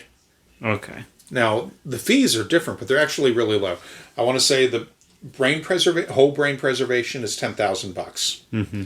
Spinal cord preservation as of like 10, 15 years ago was like $50,000. But keep in mind, they're keeping these parts on ice. Yeah. You're basically paying for refrigeration. Mm-hmm.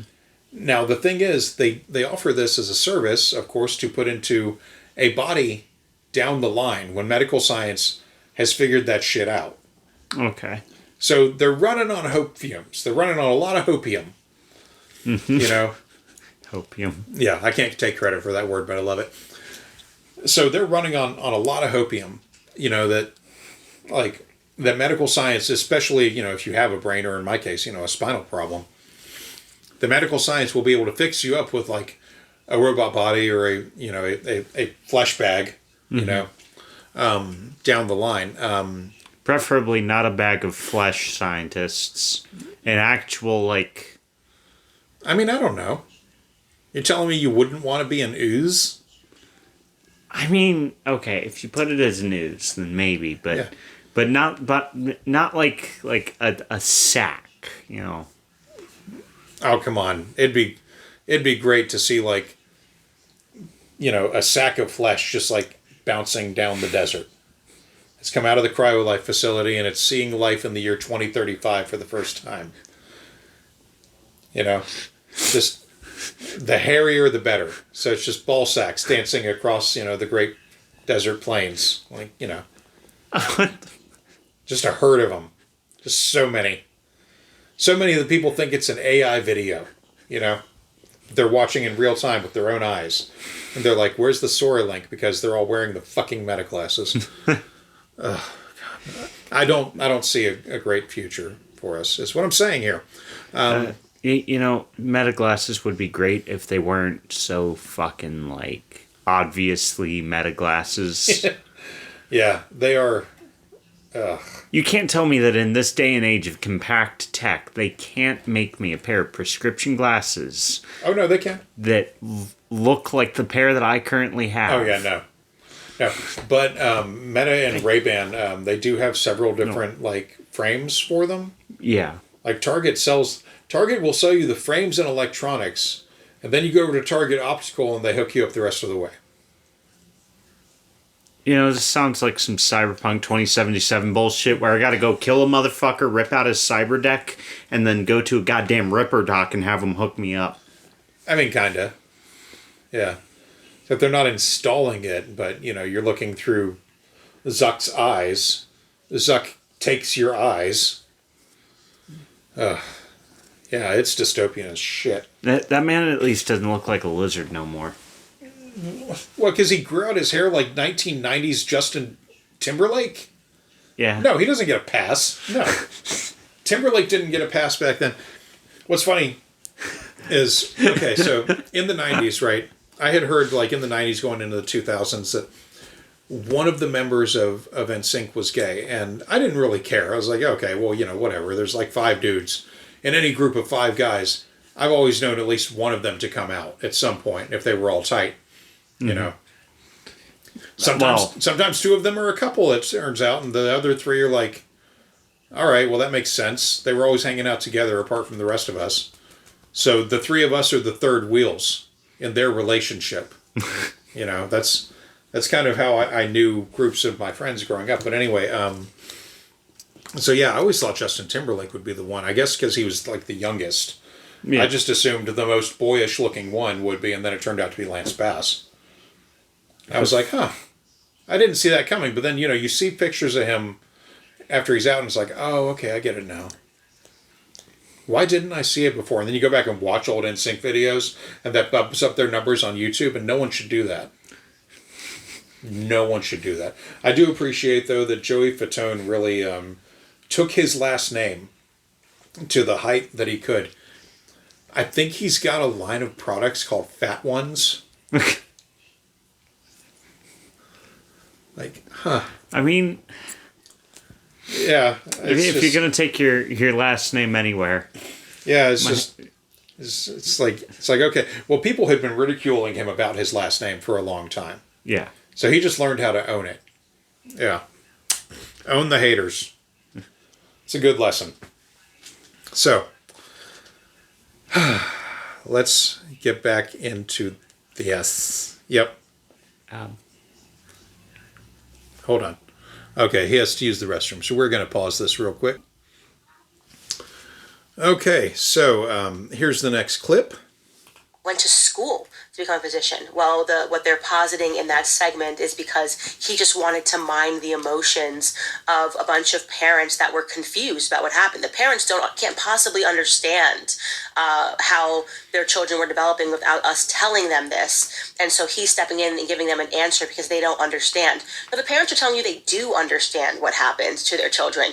You're choosing not to listen to these parents. For those of you that are watching this, and some of you I know are pregnant and expecting your first child, but some of you have children, you know how your children are developing. My child is 2 years old. He has an entire personality. This morning he told me, "Mommy, I am the boss." He's not the boss, but he believes he is the boss this week because he has heard me say, "Daddy's the boss. You have to listen to Daddy." So now when he wakes up, he tells me that he is the boss. He bosses around his little sister. He walks with his hands behind his back. He's super militant. He likes to, drive the cars, sit on Daddy's lap. He wants to park the cars. If you are going to tell me that at the age of 2 years old, I am having these conversations with my child, and if I had walked in to a pediatrician and you gave him a shot, and suddenly he was no longer able to communicate with me. He was no longer able to walk in the same capacity for the rest of his life. I mean, even saying this in the air makes me so angry to even picture this happening, right? For the rest of his life, he was never going to be able to lead an independent life. Only for a doctor and the medical establishment to look at me, smug in the face, and tell me that I don't know what the hell I am talking about. Right? That this is just how my child was born. It was going to happen inevitably. It had nothing to do with what they injected into him that day. I would probably turn into a dragon. That's what I think I would do. I think I would turn into a dragon and I would be standing on buildings trying to burn the entire medical establishment down. How dare these people develop the audacity to look parents in the face and to gaslight them this extreme? To try to hang the entire hat of millions of people that have come out and said that their children are having reactions, to hang it on one man in an article. Oh, yeah, these parents are just confused. They don't know their own children. How could they possibly know their own children? What are you saying to parents? And I know you guys are having an emotional response to what I'm saying because you are raising children. You know how well you know your children. You don't need to wait for them to be 2 and 3 to develop their personalities. Those personalities start showing right away. My 1-year-old daughter has a whole personality and whole attitude that is different. She's with her speaking already, telling her brother no, telling us what she wants to eat in the morning. It is just, to me, unfathomable that these children get injured and then these parents get gaslit and they sit here and they cry and they tell their stories. And at the end of sitting down after 60 minutes, they go, "Oh, well, the medical establishment says that there is no causal link between this and that. So mommy's just crazy. Mommy's just bored." Horrific. Should never happen within the medical field. And it did not happen that way. No. As it has been, as the article you just read off states. Yeah. In this case, Candace is well aware that her pay pigs would probably never take the tiny step that I took to find conflicting information with her claims.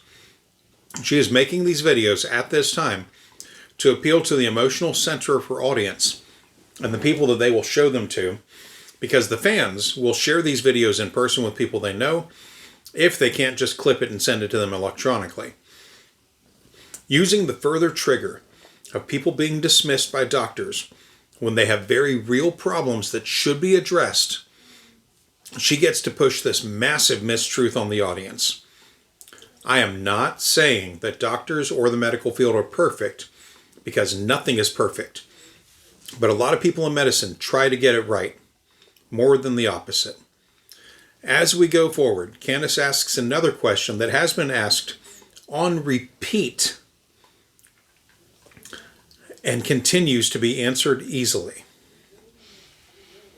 Now, I want to move on and keep going to talk about, just first and foremost, the question that nobody's asking. Why are autism rates continually rising every single year? I want you to take a look at this chart, okay? This is a chart that is on the Autism and Development Disabilities Monitoring Network. It completely reflects the CDC, which has been tracking the data of how many people, how many children are being diagnosed with autism. You can see they start charting in 1970, where 1 in 10,000 were being diagnosed with autism. Jumping over to 1995, 1 and 1,000 began charting with autism. We have talked often about the explosion of vaccines once they decided to remove manufacturers from the liability. That explosion that happened in the 1990s. Now all of a sudden, these autism numbers are getting insane. You've got within that period from 1995 to 1999, suddenly it's been doubled. 1 in 500 children are being diagnosed. Let's keep up the chart to today. According to the CDC in 2023, now 1 in 36 children is being diagnosed with autism. Their answer, well, they don't really have one. What they say, this is what they will tell you, is that they've just gotten better at diagnosing it. That there were already this many autistic children, but now they're really just able to better diagnose it. So guess what? It's actually unbelievably a credit to Big Pharma that autism rates have gone from 1 in 10,000 to 1 in 36. And this feels like I'm in Men in Black.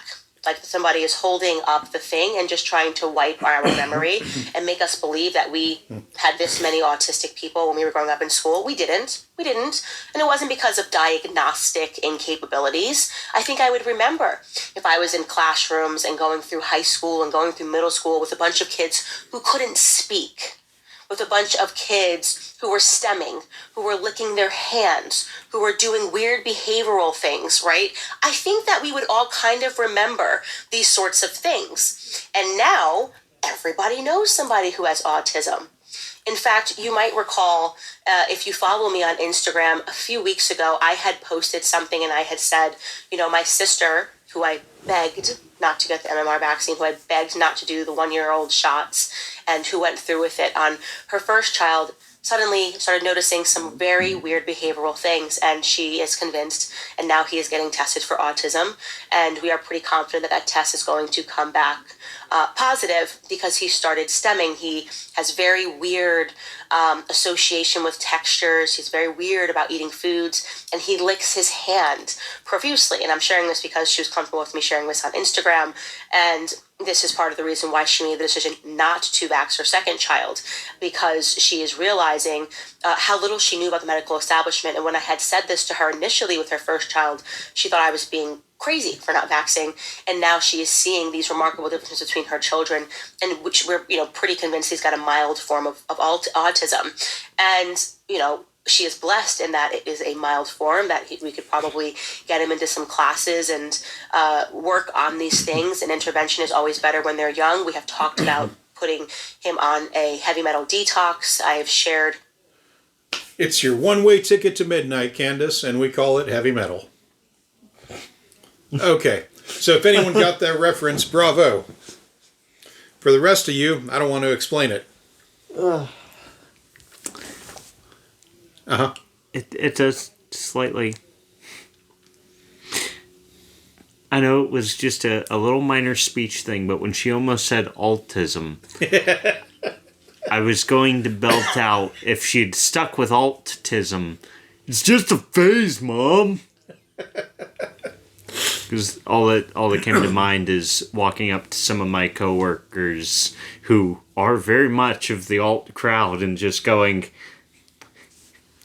"So, how'd your parents handle the autism diagnosis?"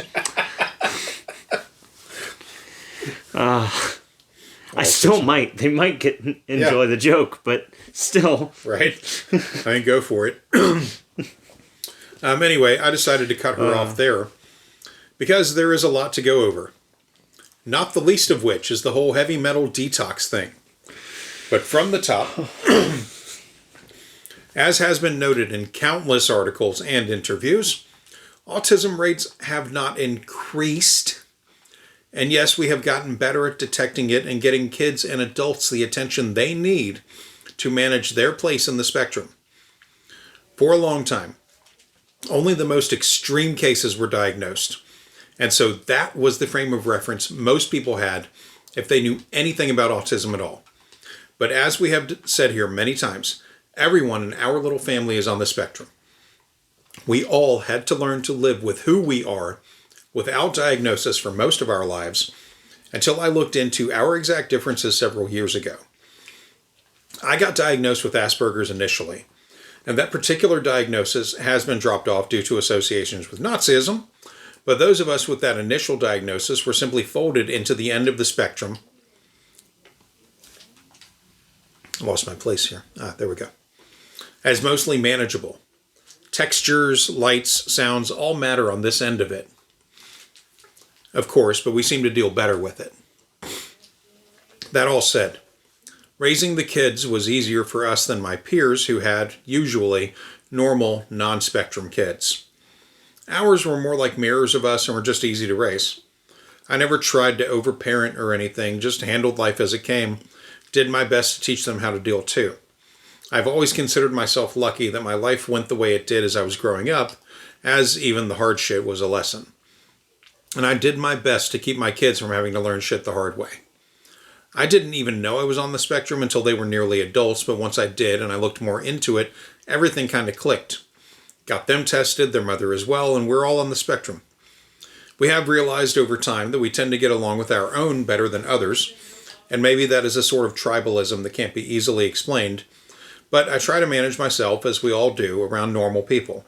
Try not to over-explain shit, understand that our deep dives into niche subjects aren't shared by others, and try to keep in mind that normal people literally don't always think the same way, and space has to be made for that, as infuriating as it can be sometimes, to deal with normal folks. We are different, and it isn't due to a fucking vaccine. My grandfather, on my mother's side, is most assuredly on the spectrum. We don't speak these days, and we haven't for about 20 years or more, but he has a ton of the markers. My mother does as well. Me, being the oldest child either of my parents had, I got it, as it mostly shows up in firstborns for whatever reason, and we have covered that before. Of Candace's kids, George Jr. is the most likely candidate to develop autistic traits regardless of vaccination status. But anyway, of all the stupid shit about autism diagnosis, women were not even thought to have it or be able to have it for a long time. Women that were likely on the spectrum for a long time were diagnosed as being hysterical and in need of things like asylum care, sterilization, shock therapy, lobotomies, and other medical horrors. As for why Candace wouldn't have seen the most extreme cases in any of her schools, that would be because those kids were likely identified early and sent to other schools. Special schools. Other kids would have held their weirdest traits back out of fear of bullying, expulsion, and so on. It has been established that Candace was a mean girl in high school and junior high, so her interacting with anyone on the extreme edge of the spectrum or the lesser end, the weird kids, that likelihood is very low. But over time, Cutbacks in education spending have closed a lot of the special programs down in the public schools, and those kids that would have been put aside with specialists are now more often in the regular system, which isn't good for anyone. The amount of people on the spectrum has not really increased, we're just more visible to the rest of you, and since we are generally more accepted for who and what we are, we feel more comfortable telling people when we need to deal with our own shit, if we know that those people are cool and understand that we just need a break, or we need to work on a problem or do actual research and so on. Our differences are a massive strength to allies. Same with any non-normative, out-of-group people. Every leap in counting autistic persons as being more of actual society is a big leap forward in acceptance and helping us feel less alone. For Candace and her ilk to bitch like this and blame what makes us us on a vaccine that saves lives, countless lives, is frightening on a level that is hard to describe. Which is where I need to discuss things like debunked and often frightening and deadly heavy metal cures for autism. As we've noted before, it is an established fact that autistic people have more aluminum found in our dissected brains than average people. The link why is still unknown, but Candace would blame it on the little bit of aluminum adjuvants in the vaccines that millions of people get every year. Which is, of course, bollocks, and shows how little thought or care she is actually willing to put to the subject. Instead, she is willing to talk about subjecting a child she knows is related to a heavy metal detox. I won't get into the specifics of why this in particular is a frightening subject, but children have died from this bullshit, usually done at home by their own confused, scared, gullible parents. I am linking in the stack to the YouTube broadcasts of the Behind the Bastards episodes where they discussed the grifter industry built up on this practice. But now, it's time to let Candace speak again. More information with her about, moms that are raising children that are autistic that have gone this route, the green route, and have become quote unquote anti-vax, and the tools that they have used with their autistic children. But all of this is to say that to tell her that this child, before he was one, who had none of these issues, who's now suddenly doing all of these weird, and I don't mean weird as a pejorative, but just not things that you see a normal 2 and 3 year old doing, and to tell her that we just don't know why this is happening. We've just gotten better at diagnosing this, telling all of us that this is, you don't remember growing up with the kids that used to STEM and do these sorts of things in your classroom? No, I don't. I don't remember 1 in 36 kids. I go around now and all of these children, my friends, we're all having babies. I'm obviously very pregnant right now. And when I am going around and looking at these kids and everybody's got a behavioral issue, I'm like, there just wasn't this in the 90s. I don't remember this. I don't remember growing up with this many children that had different issues. So why are you trying to pretend that we should be crediting you with a 1 in 36 child ratio, up from 1 in 10,000 back in 1970? That is incredible. I really want you guys to think about that because it's unbelievable. Now, it is unbelievable because the numbers are entirely off. Way off. So, I provided the source for all of this in the link stack. The CDC has an exhaustive paper on every study conducted on autism prevalence worldwide, but the numbers parsed down are per every 10,000 people as autism research methods improved. In the 1940s, it was first diagnosed with 11 patients, which was technically less than 1 per 10,000. In the 1950s, it was about 1 in 10,000. In the 1960s, 2 to 4 persons per 10,000. The 1970s, which Candace referred to, it was about 5 people per 10,000. The 1980s, about 10 per 10,000. The 1990s, 20 per 10,000. The 2000s, 67 per 10,000. The 2010s, 185 per 10,000. Onto this decade, 320 per 10,000 people. We've already talked about why the numbers get higher per 10,000 people, but I looked up what would have been the policy in Candace's school system in Stamford, Connecticut, when she was a minor, regarding how autistic kids were handled. Mm-hmm. The reason Candace wouldn't have seen autistic children in her school years is because those students were often sent outside of the school district for educational placement. Included in the stack is an article from 2009 about when Candace would have been 10 years old about such programs by way of local paper, the Stamford Advocate. While the school district tried to integrate students into regular classrooms, even using a hybrid model of therapy, outplacement, and regular classrooms, when Candace was in school, the general policy was to keep students with identified learning disabilities in special programs outside of the regular schools, so as not to drag on the teachers or other students. Candace didn't see autistic kids because she likely could not see them in a normal sense of a normal day. Mm-hmm. Now, let's hear about Candace's second or third, possibly, favorite place to bullshit about. We'll add something else to the mix. Japan. Japan is a country with low mortality rates in children, and it is very controversial that they made the move to ban the MMR vaccine, to stand up to the Western big pharma hold, and you will see Japan was absolutely trashed during COVID because they are not a very vax-friendly nation. They are very realistic about vaccines. When you poll the Japanese people, they believe that a lot of them cause issues, and so they have become as a government, almost stigmatized by Western governments who are trying to say they're doing everything wrong, except their population is quite healthy, and they won't explain that. So this article is entitled, Why Japan Banned the MMR Vaccine, and it says, Japan stopped using the MMR vaccine 7 years ago, virtually the only developed nation to turn its back on the jab. Government health chiefs claim a 4-year experiment with it has had serious financial and human costs.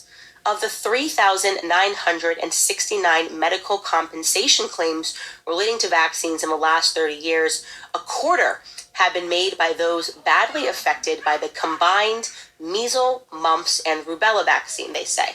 The triple jab was banned in Japan in 1993 after 1.8 million children had been given 2 types of MMR, and a record number developed a non-viral meningitis and other adverse reactions. Official figures show there were 3 deaths, while 8 children were left with permanent handicaps, ranging from damaged hearing and blindness to loss of control of limbs. The government reconsidered using MMR in 1999, but decided it was safer to keep the ban and continue using individual vaccines for measles, mumps, and rubella. So I want to be clear, it is the combined vaccine that we are talking about. The combined vaccine is what Andrew Wakefield was talking about in the paper that he had published in Lancet, that Lancet decided to revoke, and before they revoked his license for having audacity to say it. And it is the combined vaccine in which we give in Western countries that Japan said no more. We're seeing way too much of this. So the question is, why would the Japanese health ministry lie about this? What would be their incentive to pretend that they're seeing a bunch of kids that are having very severe reactions, to revoke it from the market based on what they are seeing? Let's continue reading. It says, an analysis of vaccinations over a 3-month period showed 1 in every 900 children was experiencing problems. This was over 2,000 times higher than the expected rate of 1 child in every 100,000 to 200,000. The ministry switched to another MMR vaccine in October of 1991, but the incidence was still high, with 1 in 1,755 children affected. No separate record has been kept of claims involving autism. Tests on the spinal fluid of 125 children affected were carried out to see if the vaccine had gotten into the children's nervous systems. They found 1 confirmed case and 2 further suspected cases. So that's incredible, and as I said, there is no reason for the for Japan's Ministry of Health and Welfare to come out and to say this, to say that they feel that the vaccines are costing them way too much, that it's not worth it, that there is a human cost element to this. And again, if you go through articles talking about Japan in the West, here, go through any of the publications, they're outraged. How could the government do this? How could they not accept that we have this MMR incredible combination vaccine that they should be taking? And so it is not just moms that are saying something is happening after this combination shot. It is also entire governments that have taken this stance. It is also doctors who are now considered kooks that are taking this stance, and you should know that. Candace Owens is the worst possible tourist. Mm-hmm. Okay, so I let her go long there, and she did read from that article verbatim, almost. There are a few additional paragraphs just before the end that she chose not to read, and here they are.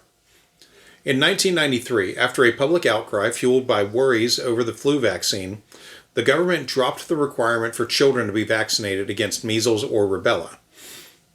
Dr. Hiroki Nakatani, director of the Infectious Disease Division at Japan's Ministry of Health and Welfare, said that giving individual vaccines costs twice as much as MMR, but we believe it is worth it. In some areas, parents have to pay, while in others, health authorities foot the bill. However, he admitted the MMR scare has left its mark. With vaccination rates low, there have been measles outbreaks which have claimed 94 lives in the last 5 years. Now, that article was originally on the Daily Mail site, but I went looking for it.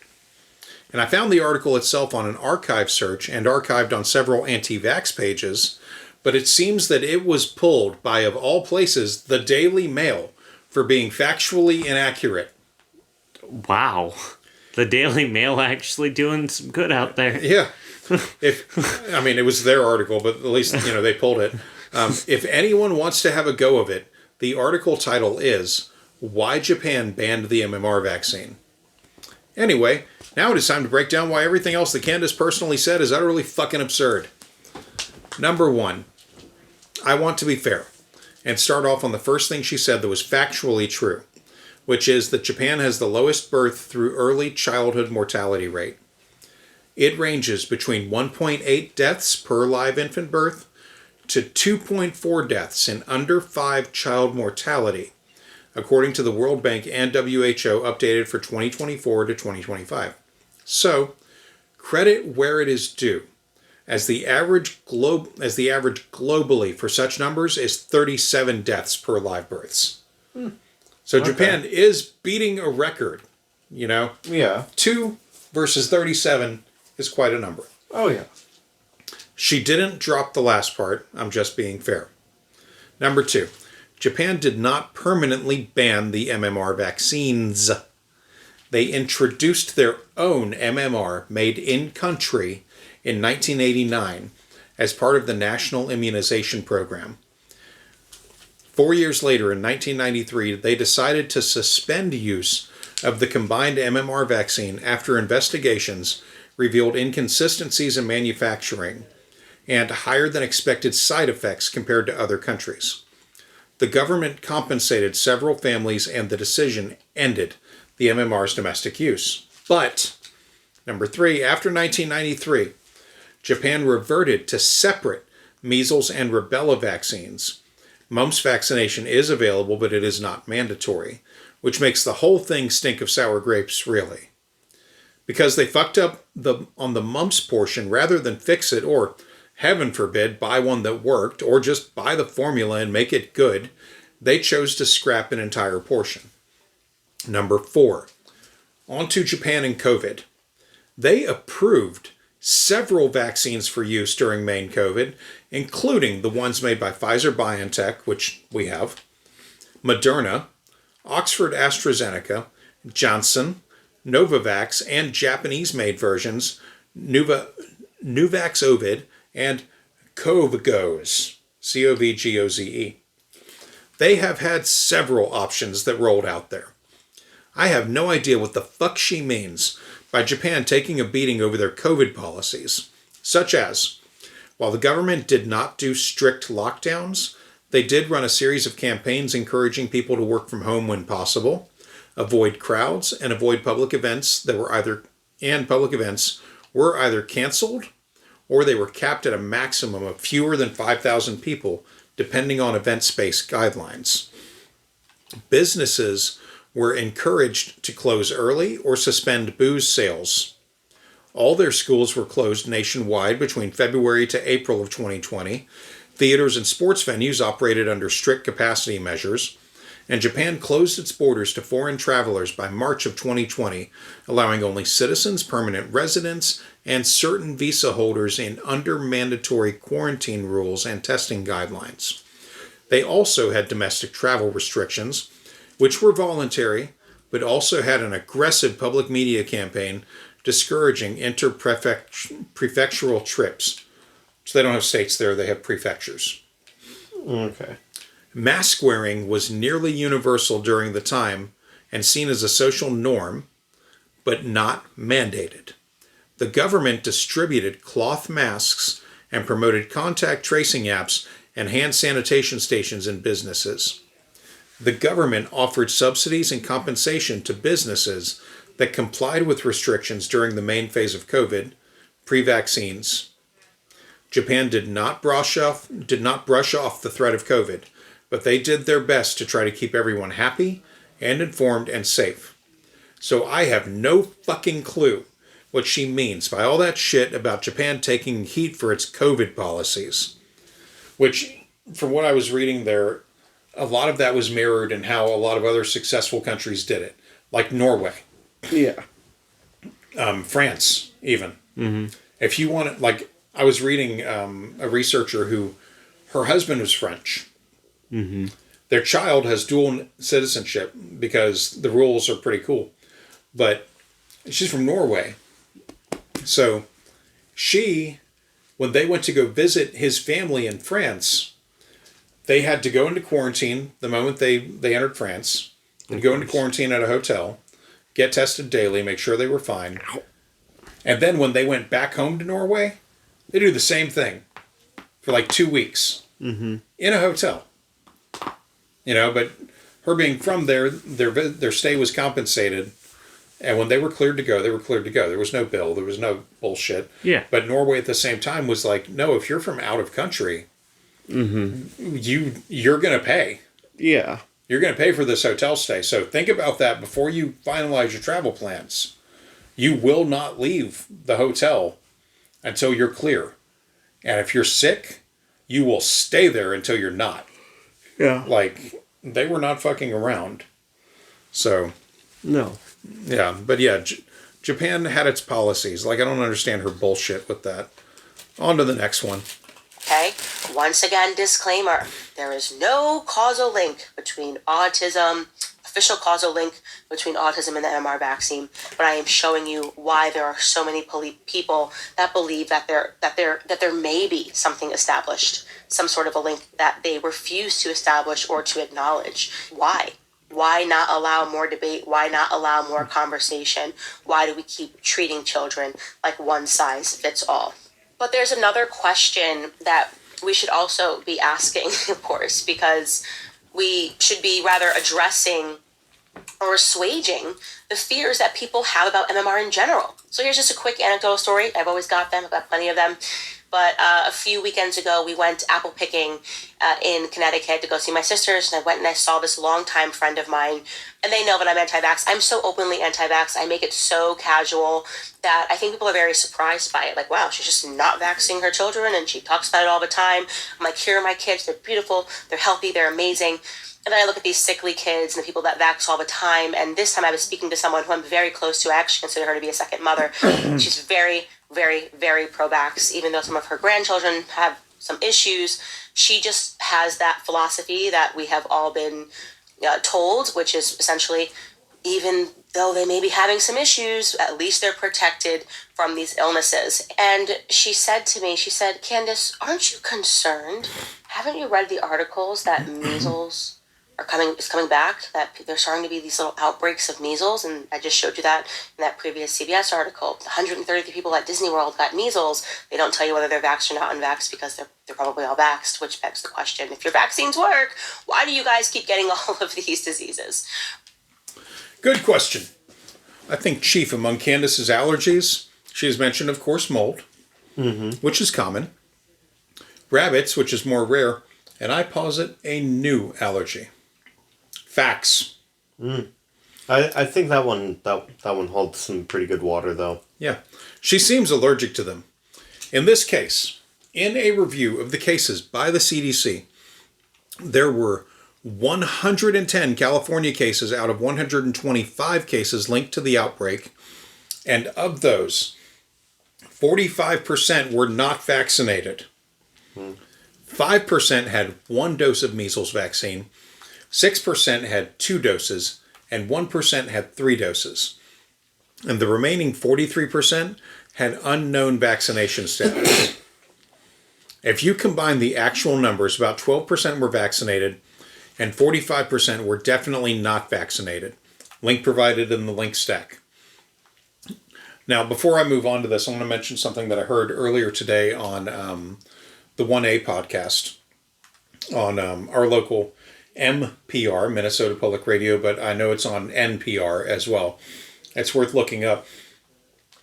Hero of the show, Dr. Paul Offit, was on this podcast along with a couple of other experts. And he explained why vaccines matter in a brilliant, 2 sentences. He said, it is far worse to be among 5% of people vaccinated in a country where 95% are not vaccinated than it is to be 5% than it is to be in the 5% unvaccinated in a country where 95% of the people are vaccinated. He said because vaccines massively reduce the risk of getting a virus or disease that they hit. Because if everyone is vaccinated, what they call herd immunity is actually everyone being vaccinated, almost, except for the people that can't have vaccines. Because vaccines do not shed diseases. Yeah. Vaccinated people do not shed diseases. They are protected. If they are protected, they are not getting those diseases, and they are far less likely to spread them to the non-vaccinated people.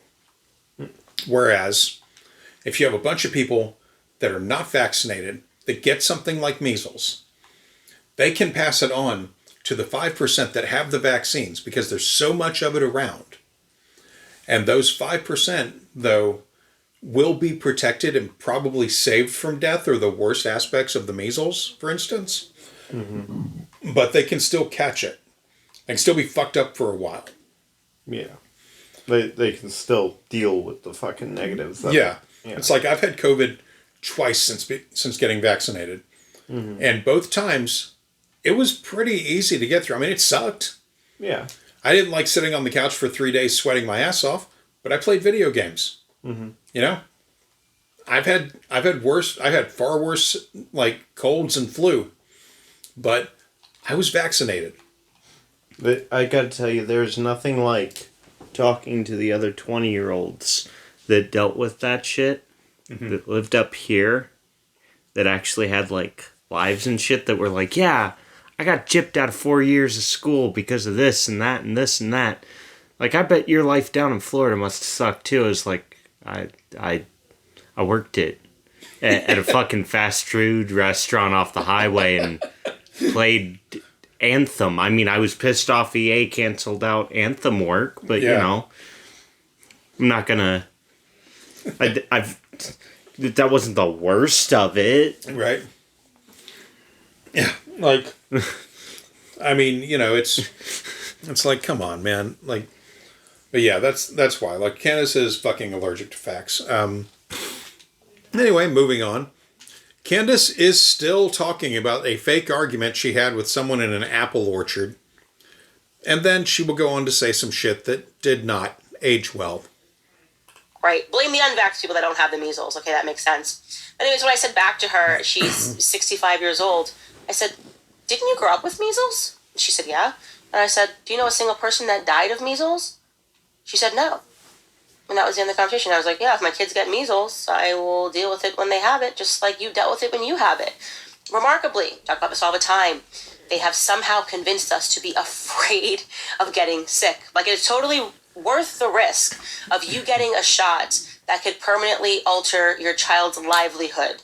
Because God forbid you get the measles, right? Something that everybody got and virtually nobody died from. And that's what we're going to dive into now. I'm going to show you MMR, measles, mumps, rubella. What is it? We don't want it to come back. Why don't you want it to come back? Do you actually know why you are so afraid of this to come back? This kind of reminds me of me being from Generation Chickenpox. Talk to a kid today about chickenpox. They don't really get chickenpox anymore because they have a vaccine for varicella, and they go, oh, chickenpox. This sounds so scary. Am I going to turn to a chicken, and then I'm going to have some pox? I don't know what this means. It sounds very scary, but I'm so glad that it's gone. And then you talk to my generation, I'm like, what are you talking about? Chickenpox. We had chickenpox parties. Moms used to get excited. I'm like, oh, your kid has chickenpox. So what are you doing on Saturday? Can I drop off my kids? You guys can have a little chickenpox party so all of them can get. They lock you in a room. You'd be coughing. It'd be a disaster. Mom's very happy outside. She's like, yeah, get the chickenpox, and then you all get it, and you're all fine. I don't know a single child in all of the schools that I attended. All at my elementary school, we were young when you got chickenpox. Nobody died of the chickenpox, and yet. Okay. I feel like her mom should probably be looked into. For war crimes? Yeah. Yeah. Yeah. So I have heard about chickenpox parties, but I never knew anyone that actually did this shit. Even among the crazy people I knew in the Christian-based cult scene, I never heard of anyone doing this, and I only have about 9 years on Candace. But that all said, Candace just made the statement that no one died from chickenpox, and that is absolutely a lie. Included in the link stack is an article from the CDC on the success of the chickenpox vaccine, and it includes information such as, in the early 1990s, every single year, about 4 million people got chickenpox. There were 10,500 to 13,500 hospitalizations, and the virus caused about 100 to 150 deaths per year, just in the early 90s. Most of the cases, hospitalizations, and deaths were among children. That was in the 90s, prior to the release of the varicella vaccine, which officially happened in 1995. Looking beyond the deaths, we have to consider other issues with chickenpox. For one thing, hospitalizations, even at the lower 10,500 level, which is the lower yearly number, included considerations for issues such as secondary skin and soft tissue infections such as cellulitis or abscesses, pneumonia, neurological complications like encephalitis, which is swelling of the brain, cerebrolitis, meningitis, and febrile seizures, dehydration due to poor fluid intake or persistent vomiting, sepsis, blood infections, toxic shock syndrome, and hospitalization was most common for newborns, infants, adults, pregnant women, anyone with weakened immune systems due to whatever reason. So that is over 10,000 hospital beds per year in use due to chickenpox. That is cost on the medical system, beds being taken up, doctors, nurses, and so on taking up time and resources in the medical system due to complications from this one thing. Not to mention what a lot of people have found out the hard way, which is that shingles, another thing we now have a vaccine for, shingles can flare up in people that had chickenpox at any earlier time in their lives.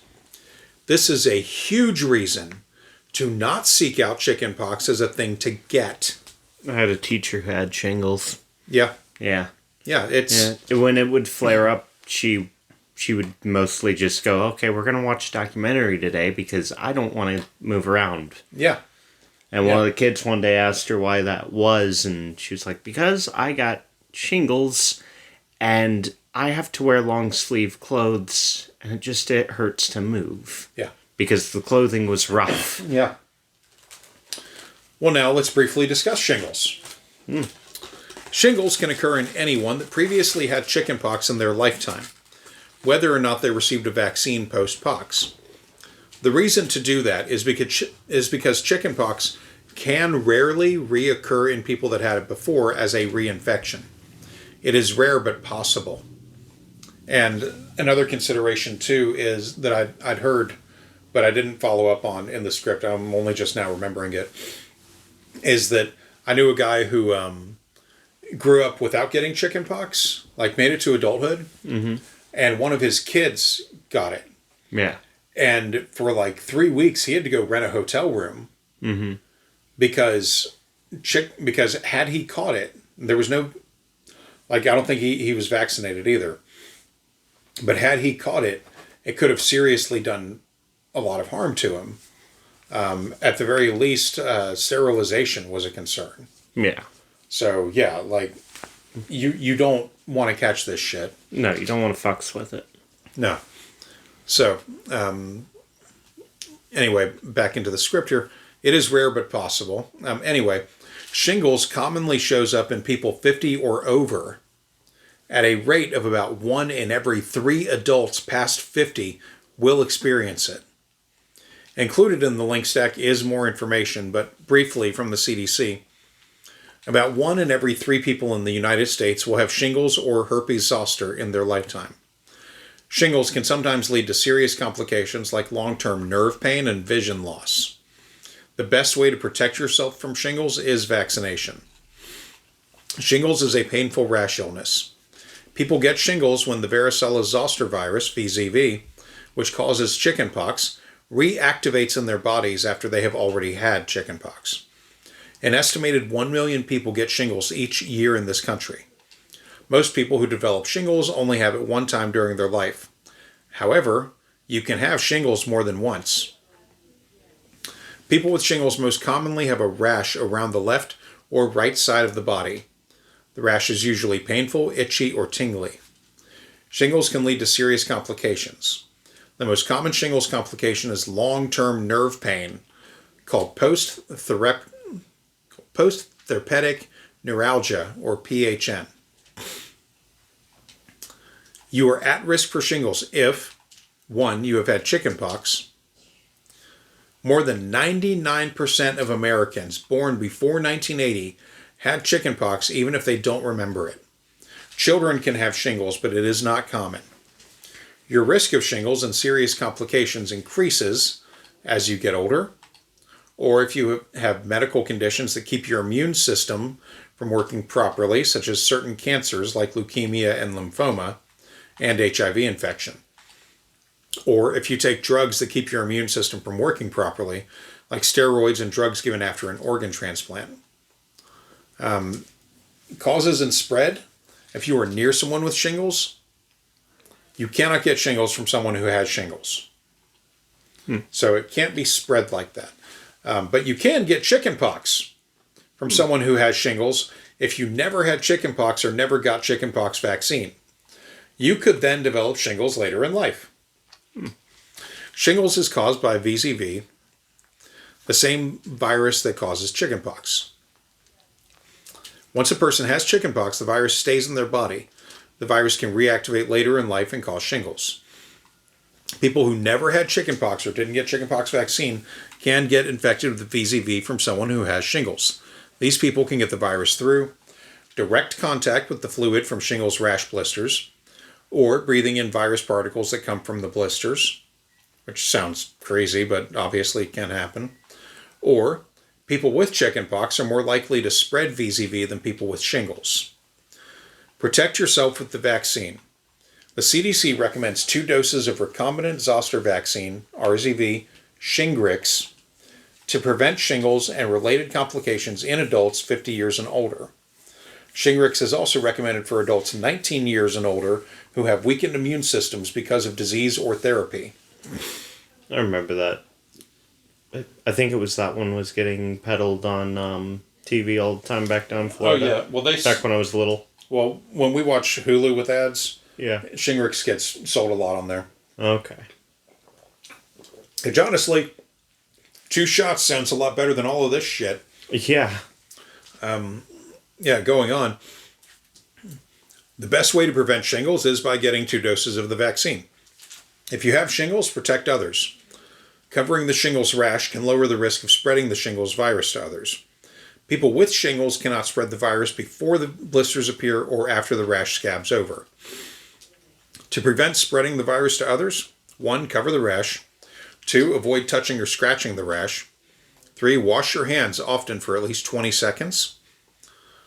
Next, avoid contact with the following people until your rash scabs over. Number 1, pregnant women who never had chickenpox or chickenpox vaccine. 2, premature or low birth weight infants. 3, people with weakened immune systems. The article goes on to discuss treatment and other stuff, and I highly recommend it if you think this might be a problem for you. Me, I'm getting the damn vaccine because fuck all that other shit. I went into all of this to say that chickenpox is a very real thing, vaccines are a very real thing, and shingles sounds fucking horrible from everyone I know that has ever had it. Get vaccinated. That all said, we're not done. Candace is about to use the chart she has used before to make ill-informed points that we have debunked. And of course, we will do it again after the clip. There is this arbitrary fear from the kids of this generation that God forbid it comes back. And this is how people react when they hear measles and mumps, because we didn't grow up with measles and mumps. This was something that happened in the 60s. Go talk to your parents about it. If you go talk to your grandparents about measles, they're going to be like, yeah, we all got it. It wasn't like, mumps, measles, rubella. Nobody died. Barely anybody died. I'm not making that claim wrongly. I'm going to now show you a chart to really have you appreciate the madness of the risks that people will take over something that was never even risky. So let's first jump into measles. The chart that we are going to re-examine is that one that I have showed you before. It is an official chart from the Journal of American Medicine. So we are talking about the American Medicine Association. This is a part of the big pharma conglomerate. These numbers that you are seeing are also reflected on the CDC. They're not lying. This is all kind of hiding in plain sight. And again, this chart shows you what the numbers were pre-vaccine. They show you what the numbers were. Okay, so before we get into this crap with her again, I have provided the link in the stack, and it is a huge fucking link. Possibly the largest I've ever seen for anything ever. What Candace will fail to say, what she always fails to say, is that the chart does not include information on the diseases or viruses mentioned prior to a certain date range. Basically, anything prior to a certain year per vaccine is not represented. This is explained in the article attached to it, which is included in the link stack below the huge fucking link. Anyway, let's allow her to continue. At the peak in the United States of cases and deaths, you can go, okay, at the highest peak, when the most people got measles per year, how many people got it in the country? When the most people got measles per year, how many people died of measles, right? I'm going to give you the answers. Measles at the peak in the United States, when there was a population in 1958 of 174.8 million people. That's a lot of people. 174.8 million people was a population in 1958. At its peak, 552 people died of measles. Okay, so we finally got here. I had to cut this clip here because she will go on to the mumps, but we need to stay here for a moment and discuss measles. Measles was first described and distinguished from smallpox by a Persian doctor in his book, The Book of Smallpox and Measles, which was written somewhere between 860 and 932 CE. Jesus. This is the earliest known systematic medical documentation of measles as a distinct illness. Later on, about 1,000 years later, in 1757, a Scottish doctor demonstrated that measles was caused by an infectious agent present in the blood of infected patients. In 1912, measles became a nationally notifiable disease in the United States, being formally recognized in medical surveillance systems. In 1954, measles was finally isolated and vaccine development began. Measles outbreaks are nothing new historically. In Europe, they had been experiencing measles outbreaks in large population centers as far back as the 11th and 12th centuries. The outbreaks would come and go in the ebb and flow of trade as well, with outbreaks happening every few years randomly. Iceland and the Faroe Islands suffered two of the worst outbreaks on record, in 1781 and 1788. According to the CDC Pink Book, Chapter 13 on measles, every year before the vaccine, about 3 to 4 million people, mostly children, died from it worldwide. 3 to 4 million dead kids every year worldwide. Just let that sink in for a moment. Outbreaks occurred every 2 to 3 years as new children were born in waves. Of the 3 to 4 million sick, almost 500,000 on average were officially recorded with worse than normal symptoms, and of those, about 48,000 were hospitalized every year, with an average of 400 to 500 deaths per year. Death is bad enough, but the randomness of the way that measles infection can hit, it can have lifelong debilitating effects for survivors. Surviving measles doesn't always mean that you get a full recovery. The infection can cause long-term or permanent health damage due to the virus's effects on the immune system, brain, and other organs. One of the most significant effects is immune amnesia. The measles virus destroys memory B and T cells, which are responsible for remembering past infections. This wipes out 20% to 70% of a person's pre-existing immunity, leaving survivors vulnerable for months to years to infections like pneumonia, diarrhea, or ear infections that would normally be mild. Studies show that this immune damage can last up to 5 years, effectively resetting the immune system. Neurological damage. In rare cases, measles leads to inflammation of the brain, which is encephalitis, either during or shortly after infection. Around 1 in 1,000 measles patients develop this, and of those who survive, 1/3 have permanent neurological damage, including seizures, hearing loss, or intellectual disability. A delayed, fatal brain disease called subacute sclerosing panencephalitis, SSPE, can appear 7 to 10 years after a measles infection. SSPE occurs in roughly 1 in 5,000 to 10,000 cases, primarily in children infected before age 2, and it is virtually always fatal. Other long-term effects include lung damage. Severe measles pneumonia may have lasting respiratory impairments. Vision or hearing loss. Damage can result from infection complications or secondary bacterial diseases. Malnutrition. Measles depletes vitamin A, worsening outcomes in children and leading to stunted growth or immune suppression. Immune dysfunction. Viral RNA can persist in lymphoid tissues for months, interfering with normal immune responses even after apparent recovery. Candace, of course, will discuss none of this. Well, no, that don't fit the narrative of things, you know? No. It's a harmless disease. Yeah, that we'll just deal with if they get it. Mm-hmm. Damning her kids. Yeah. Yeah. So, next up. Okay. Now let's take a look at mumps. So, the population in 1964 in America was 190.8 million people. Of that population, just 50 people died of mumps. Think about that.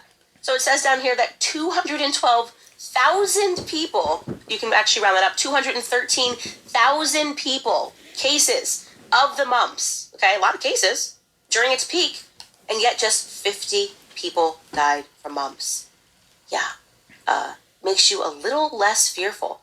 And my dad says it was basically just a bad sore throat, right? And we don't know anything about those cases, right? We don't know if, I don't know, like maybe it was a person that was already on their deathbed. Maybe it was a person that already had a compromised immune system. Maybe it was a person that was literally about to die from something else, and the measles just was over the edge, you know?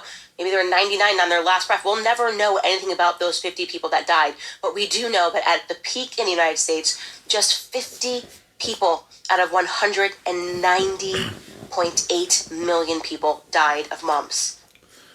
Not even close, of course, and we will get into that now. Mumps was first mentioned as far back as 640 BC in China. The first clear medical description was 410 BC by Hippocrates in Greece, and then it existed for about 2,000 more years before getting a modern scientific description in 1790, and then the cause of the virus would not be confirmed until 1934 by Johnson and Goodpasture. So what the hell is it? Well, according to the Cleveland Clinic, link in the link stack, mumps is a contagious disease caused by the mumps virus, which belongs to a group of viruses known as paramyxoviruses. The illness starts with mild symptoms, such as headache, fever, and fatigue, but then it typically leads to severe swelling in certain salivary glands, parotitis, that causes puffy cheeks and a tender, swollen jaw. The first mumps symptoms are often mild. Many people have no symptoms and don't know they're infected. Symptoms also don't appear right away. The incubation period, which is the time between infection and illness, ranges from 7 to 25 days. Mild mumps symptoms may include fever, headache, muscle aches, fatigue, loss of appetite. A few days later, painful swelling of your parotid glands may occur. Your parotid glands are salivary glands located between your ears and jaw. The swelling, known as parotitis, can occur on one or both sides of your face. This classic sign of mumps looks like chipmunk cheeks because your cheeks puff up and your jaw swells. Parotitis occurs in more than 70% of mumps cases. Rarely, mumps can affect your organs, including your brain, pancreas, testicles, or ovaries. This usually only occurs in adolescents and adults.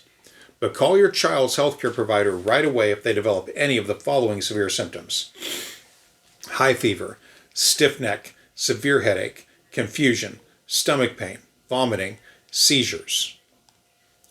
So what causes mumps? The mumps virus, which is a type of paramyxovirus, causes mumps. The virus spreads from person to person through direct contact with infected saliva or through respiratory droplets from the infected person's nose, mouth, or throat. The infected person can spread the mumps virus by sneezing, coughing, or talking, sharing objects containing infected saliva, such as toys, cups, and utensils, playing sports, dancing, kissing, or participating in other activities involving close contact with others. Some groups of people are at a higher risk of getting mumps. These groups include people with weakened immune systems, people who travel internationally, people who aren't vaccinated against the virus, and people living in close quarters, such as college campuses. So what complications can mumps cause? Well, while mumps is typically a mild disease, it can cause serious complications. These complications may include arthritis, which is inflammation of your child's joints, deafness, permanent hearing loss, encephalitis, inflammation of your child's brain, meningitis, inflammation of the tissue covering your child's brain and spinal cord, oophouritis, inflammation of your child's ovaries, orchitis, inflammation of your child's testicles, pancreatitis, inflammation of your child's pancreas, thyroiditis, which is inflammation of your child's thyroid gland. Mumps during pregnancy is usually harmless, but may very rarely lead to miscarriage, premature birth, low birth weight, birth defects, or fetal death. So Candace read the numbers wrong and was way off on the symptoms. In the best case scenario, mumps is a very sore throat and it can be transmitted via droplets in the air from an infected person. The number she quoted at the beginning of this segment of only about 200,000 people catching mumps was, of course, bullshit. That number was the average every year of reported cases. but experts believe the number could have been much higher in unreported cases, but since that is conjecture, I am leaving it there. The number Candace focused on, the deaths, again, doesn't tell the whole story. We've covered the many possible conditions that can come with this, and again, all of these are random things that can and did happen to a great number of people that caught mumps, and continue to happen to people that catch it these days, that we know it is causally related. Candace, of course, explains none of this, and probably stays ignorant of it. Next. Well, let's keep going. Rubella. Whoa, my God, the German measles. That's so scary. This is like foreign measles. Well, once again, this chart shows us that the peak happened in 1964.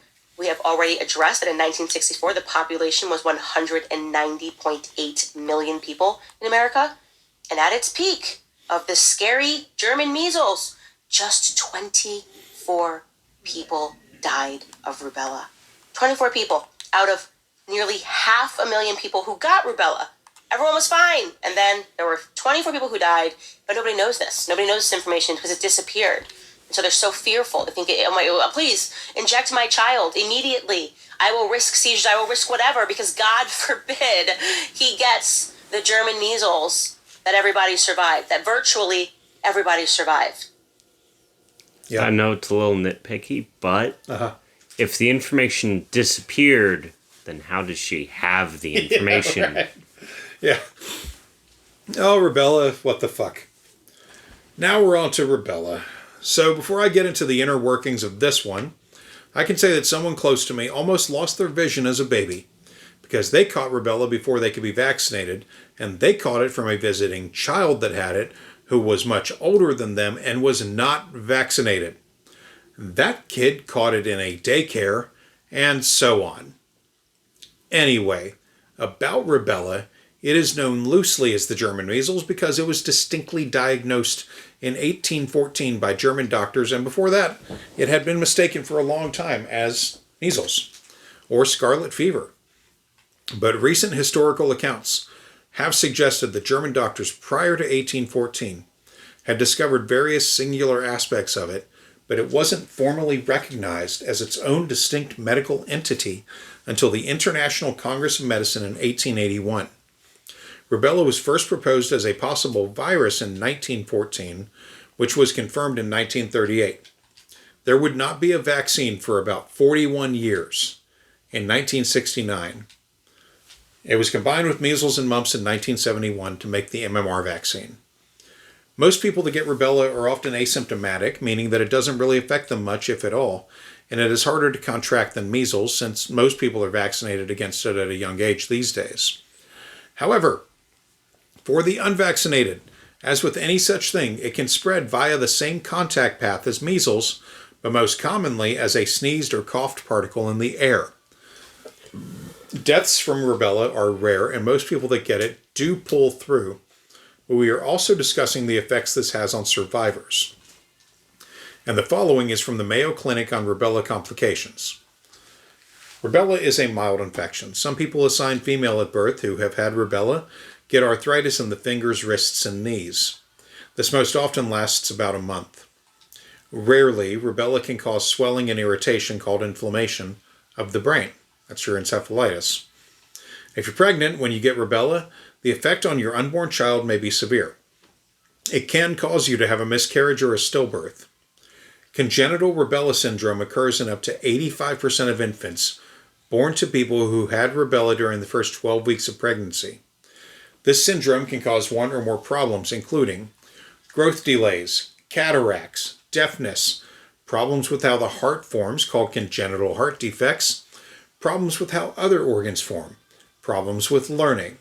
The highest risk to the fetus is during the first 3 months of pregnancy, but being exposed later in pregnancy also is dangerous. My take on this is that a woman that is as pregnant as Candace has been, that is not herself vaccinated, is putting her future kid at serious risk. However, Candace Owens was vaccinated as a child. According to her, her parents got her all of her shots growing up, so her kids are at less risk of these issues happening in utero, but still are at risk of the other symptoms of rubella infection that can be debilitating, which include rubella complications, encephalitis, 1 in 6,000 cases, hemorrhagic manifestations, such as thrombocytopenic purpura, 1 in 3,000 cases, other rare complications, granulomas, orchitis, neuritis, progressive panencephalitis.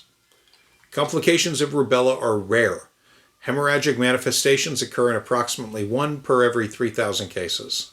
These manifestations may be secondary to low platelets and vascular damage, with thrombocytopenic purpura being the most common. Gastrointestinal, cerebral, or intrarenal hemorrhage may also occur. Effects may last from days to months, and most patients recover. Encephalitis occurs in 1 in 6,000 cases and may be fatal. Additional rare complications include granulomas in persons with primary immune deficiencies, orchitis, neuritis, and a late syndrome of progressive panencephalitis. The post-infection encephalitis is the most damning one, as it is the cause of death most often seen in people struck down with rubella, and it happens in about 1 in 6,000 cases overall, which sucks, of course, but no child should suffer the risks of the other many things associated with passing through a rubella infection. What Candace always fails to examine, mostly because it wouldn't help her cause at all, and the thing we cover here, is that getting through a measles, mumps, or rubella infection is often not the end for people. Problems, known problems, and complications can exist for decades or a lifetime afterward in the infected or in their offspring. For her to go on like none of this is a big deal is fucking absurd. And I have talked with people that lived through the measles before the vaccines were widely available. And their stories are all kinds of horrifying about the survivors they knew as friends or were close family. They've lived long enough to see it become a non-issue for the general public and now come roaring back to life in recent years. So now that we are all prepared with knowledge, let's hear Candace Owens, ignorance personified, take a shit on the graves of dead children and the suffering of past generations. That is why when you speak to the generation of people that had measles, mumps, rubella, they're like, yeah, the mumps, my dad was like, it was just kind of like a bad sore throat. You speak to people that grew up with measles, like, yeah, everybody got measles. Speak chickenpox. I'm sure that 50 people probably died of the chickenpox. I didn't know them. Nobody knows them. We talked to them because it had to have been so rare and so extraordinary. I don't know what could have contributed to it. Maybe somebody not even taking their kids to the doctor. Maybe socioeconomic issues. Mom didn't care, and this went on too far, and the child died because they didn't get something basic like water. We won't know. We can't tell you anything about these 24 people that died of rubella because they need to scare you. They need you to think that everybody was dying of rubella, and then, oh my God, we created a vaccine, and now look, we don't have rubella, we don't have measles, we don't have mumps. Isn't that wonderful? Sometimes I ask myself the question, what's so interesting about when they say that, we've decreased measles, we've decreased mumps, by some 95%, nobody gets this, is what's interesting is that we suddenly new viruses pop up. Don't you wonder sometimes, and again, this is just me musing, there's no fact behind this, if these viruses are just commuting into something else? Do you know what I mean? When you look at the symptoms of what measles is, do you kind of wonder if that's just like when they wanted to, they were like, measles is kind of gone and now it's chickenpox. Okay, measles vaccine, so we'll just call everything that we used to call measles chickenpox. Okay, varicella vaccine rolled out. I think it was 1995 they rolled it out. So now we'll just say varicella is virtually gone and we'll call it hand, foot, and mouth, which is still spots that kids get, and a rash. When I heard about hand, foot, and mouth, I was like, what is that? My sister called me. She was like, my son has hand, foot, and mouth. And I literally was like, what is that? She's like, yeah, I don't know what that is either.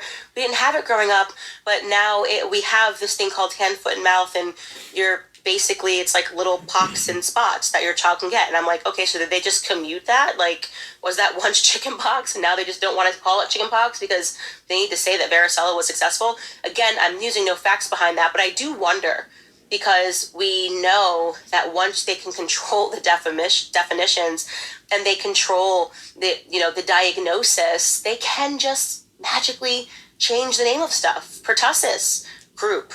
They just all seem so similar that I have to wonder, are we ever getting rid of any disease, or are we just commuting the verbiage? Are we just allowing them to control the definitions, which allows them to warp our senses? Because I can certainly say we're not getting more healthy.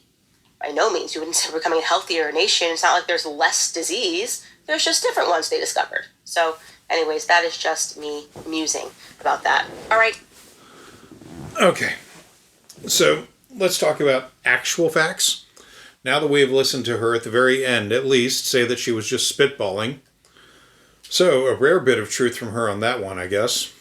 Anyway, chickenpox deaths per the NIH, the National Institutes of Health. Chickenpox deaths are ongoing. Link included in the stack, but varicella chickenpox causes about 7,000 deaths per year outside of the United States. And since we have had a vaccine since 1995, we only have about 4 to 10 deaths per year from it here. But prior to the vaccine, it was about 100 deaths per year on average. Moving on from that, she asked about what the difference between chickenpox and hand, foot, and mouth disease is. Ironic that she's on the fucking internet, literally with an Apple Mac Air in front of her, as she asks that stupid fucking question. But here are the fucking differences. Hand, foot, and mouth disease, HFMD, and chickenpox are both contagious viral infections common in children, but they are caused by different viruses and have distinct patterns of symptoms and rash distribution. HFMD is usually caused by Coxsackie virus or enterovirus. It spreads through contact with saliva, stool, nasal secretions, or fluid from blisters. Chickenpox is caused by the varicella zoster virus, which is a herpes virus and spreads mainly through respiratory droplets or direct contact with the rash. Hand, foot, and mouth disease appears mainly on the hands, feet, and mouth, and sometimes buttocks or legs. Small red spots or blisters, often with painful mouth ulcers. They're usually non-itchy. Mild fever, sore throat, reduced appetite, and general malaise for 7 to 10 days. Chickenpox starts on the torso and spreads to the face, scalp, and limbs. Fluid-filled blisters that are itchy, often in different stages of healing. Fever, headaches, fatigue, and malaise before the rash. The rash lasts about 5 to 10 days. So there you go. They didn't rename the fucking thing. Moving on. Pertussis and croup, as we have spoken about before, are also not the same thing. For more on that, go back to the pertussis episode. We devoted a lot of time to it. And now, with 10 minutes left in her show, Candace will finally continue to shit on the dead and the suffering memories of such, and also bring us to her shit interpretation of the vaccine insert. So now it is obviously fitting, now that you have some sense of reality of how not a big deal these were. Again, don't take it from me. Go talk to your mom, go talk to your dad, go talk to your grandparents about getting these diseases. Yes, I'm sure there's one person who says, it really sucked. Yeah, let me tell you something. It wasn't fun to have chickenpox. I think our parents were having fun as they threw us in a room. And then they did whatever they wanted to do. But, you know, we were sick, right? You got sick, but you didn't die. And now that you are tethered by that reality about MMR, you are looking at an official chart that acknowledges that, it is so appropriate for us to now jump into the FDA insert, because it is one of the wildest. It is one of the most expansive in terms of the risks that you are taking with your children. And it is why I begged my sisters not to get it. I said, please, I don't care how pro-vax you are, just don't get this one, is what I said to my sisters. And I think, obviously, my big sister wishes she had listened to me now. Again, this is all available on the FDA website for MMR2, which is a vaccine indicated for active immunization for the prevention of measles, mumps, and rubella in individuals that are 12 months of age and older. So let's just first jump into the warnings and precautions under segment 5 here.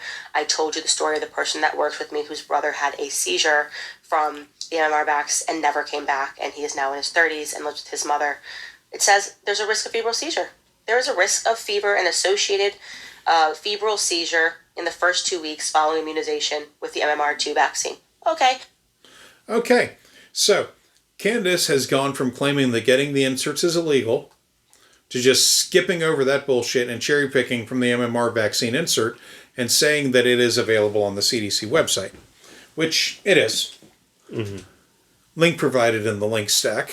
Anyway, since she skipped all the way down to section 5 to highlight the febrile seizure bit based on a bullshit story she might have heard maybe once from some guy she knows who probably has a girlfriend in Canada too. Anyway, we have covered febrile seizures before. Where'd the girlfriend in Canada come from? I'm just saying, if you're lying, you go all the way to girlfriend in Canada. I mean, that's fair. Okay. I mean, look, we live on the Canadian... Well, okay, we don't live on the Canadian border. We're like 200 miles from it, but we're close enough that you could have actually a girlfriend in Canada. I mean, yeah, that's fair. Especially because a lot of college students here go to Canadian colleges. Which, that's a whole other thing I'm not going to get into, but yeah. So that is fair, yeah. Yeah. But yeah, we have covered febrile seizures before. This is a term that sounds bad because seizures are never good. But as we know from talking about this before, Candace is blowing this out of proportion on purpose, as she often does. But, to be fair, febrile seizure risk is on every vaccine insert that I have looked at in the course of doing these many episodes. From the Mayo Clinic, link provided, of course, is the following write-up on febrile seizures. A febrile seizure is a convulsion in a child that's caused by a fever. A fever is often from an infection. Febrile seizures occur in young, healthy children who have normal development and haven't had any neurological symptoms before. Excuse me. It can be frightening when your child has a febrile seizure. Fortunately, febrile seizures are usually harmless, only last a few minutes, and typically don't indicate a serious health problem. You can help by keeping your child safe during a febrile seizure and by offering comfort afterward. Call your doctor to have your child evaluated as soon as possible after a febrile seizure. Symptoms. Usually, a child having a febrile seizure shakes all over and loses consciousness. Sometimes the child may get very stiff or twitch in just one area of the body. A child having a febrile seizure may have a fever higher than 100.4 F, or 38 Celsius. They may lose consciousness, shake or jerk the arms and legs. And febrile seizures are classified as simple or complex. A simple febrile seizure is the most common type, and it lasts from a few seconds to 15 minutes. Simple febrile seizures do not recur within a 24-hour period and are not specific to one part of the body. Complex febrile seizures are the type that last longer than 15 minutes, occur more than once within 24 hours, or are confined to one side of your child's body. Febrile seizures most often occur within 24 hours of the onset of a fever and can be the first sign that a child is ill. When to see a doctor? See your child's doctor as soon as possible after your child's first febrile seizure, even if it lasts only a few seconds. Call an ambulance to take your child to the ER if the seizure lasts longer than 5 minutes or is accompanied by vomiting, a stiff neck, breathing problems, or extreme sleepiness. The causes, usually a higher than normal body temperature, causes febrile seizures. Even a low-grade fever can trigger a febrile seizure. Infection. The fevers that trigger febrile seizures are usually caused by a viral infection and less commonly by a bacterial infection. The flu virus and the virus that causes roseola, which often are accompanied by high fevers, appear to be most frequently associated with febrile seizures. Post-vaccination seizures. The risk of febrile seizures may increase after some childhood vaccinations. These include the diphtheria, tetanus, and pertussis vaccine and the measles, mumps, rubella vaccine. A child can develop a low-grade fever after a vaccination. The fever, not the vaccine, causes the seizure. Risk factors. Factors that increase the risk of having a febrile seizure include young age. Most febrile seizures occur in children between 6 months and 5 years of age, with the greatest risk between 12 and 18 months of age. Family history. Some children inherit a family's tendency to have seizures with a fever. Additionally, researchers have linked several genes to a susceptibility to febrile seizures. The complications. Most febrile seizures produce no lasting effects. Simple febrile seizures don't cause brain damage, intellectual disability, or learning disabilities, and they don't mean your child has a more serious underlying disorder. Febrile seizures are provoked seizures and don't indicate epilepsy. Epilepsy is a condition characterized by recurrent unprovoked seizures caused by abnormal electrical signals in the brain. Recurrent febrile seizures, the most common complication is the possibility of more febrile seizures. The risk of recurrence is higher if your child's first seizure resulted from a low-grade fever, if the febrile seizure was the first sign of illness, if an immediate family member has a history of febrile seizures, and if your child was younger than 18 months at the time of the first febrile seizure. Prevention. Most febrile seizures occur in the first few hours of a fever during the initial rise in body temperature. Give your child medication. Give your child infants or children's acetaminophen, such as Tylenol or others, or ibuprofen, Advil, Motrin, and others at the beginning of a fever may make your child more comfortable, but it won't prevent a seizure. Use caution when giving aspirin to children or teenagers.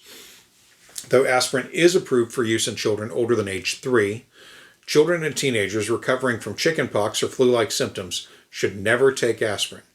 This is because aspirin has been linked to Ray's syndrome, a rare but potentially life-threatening condition for such children.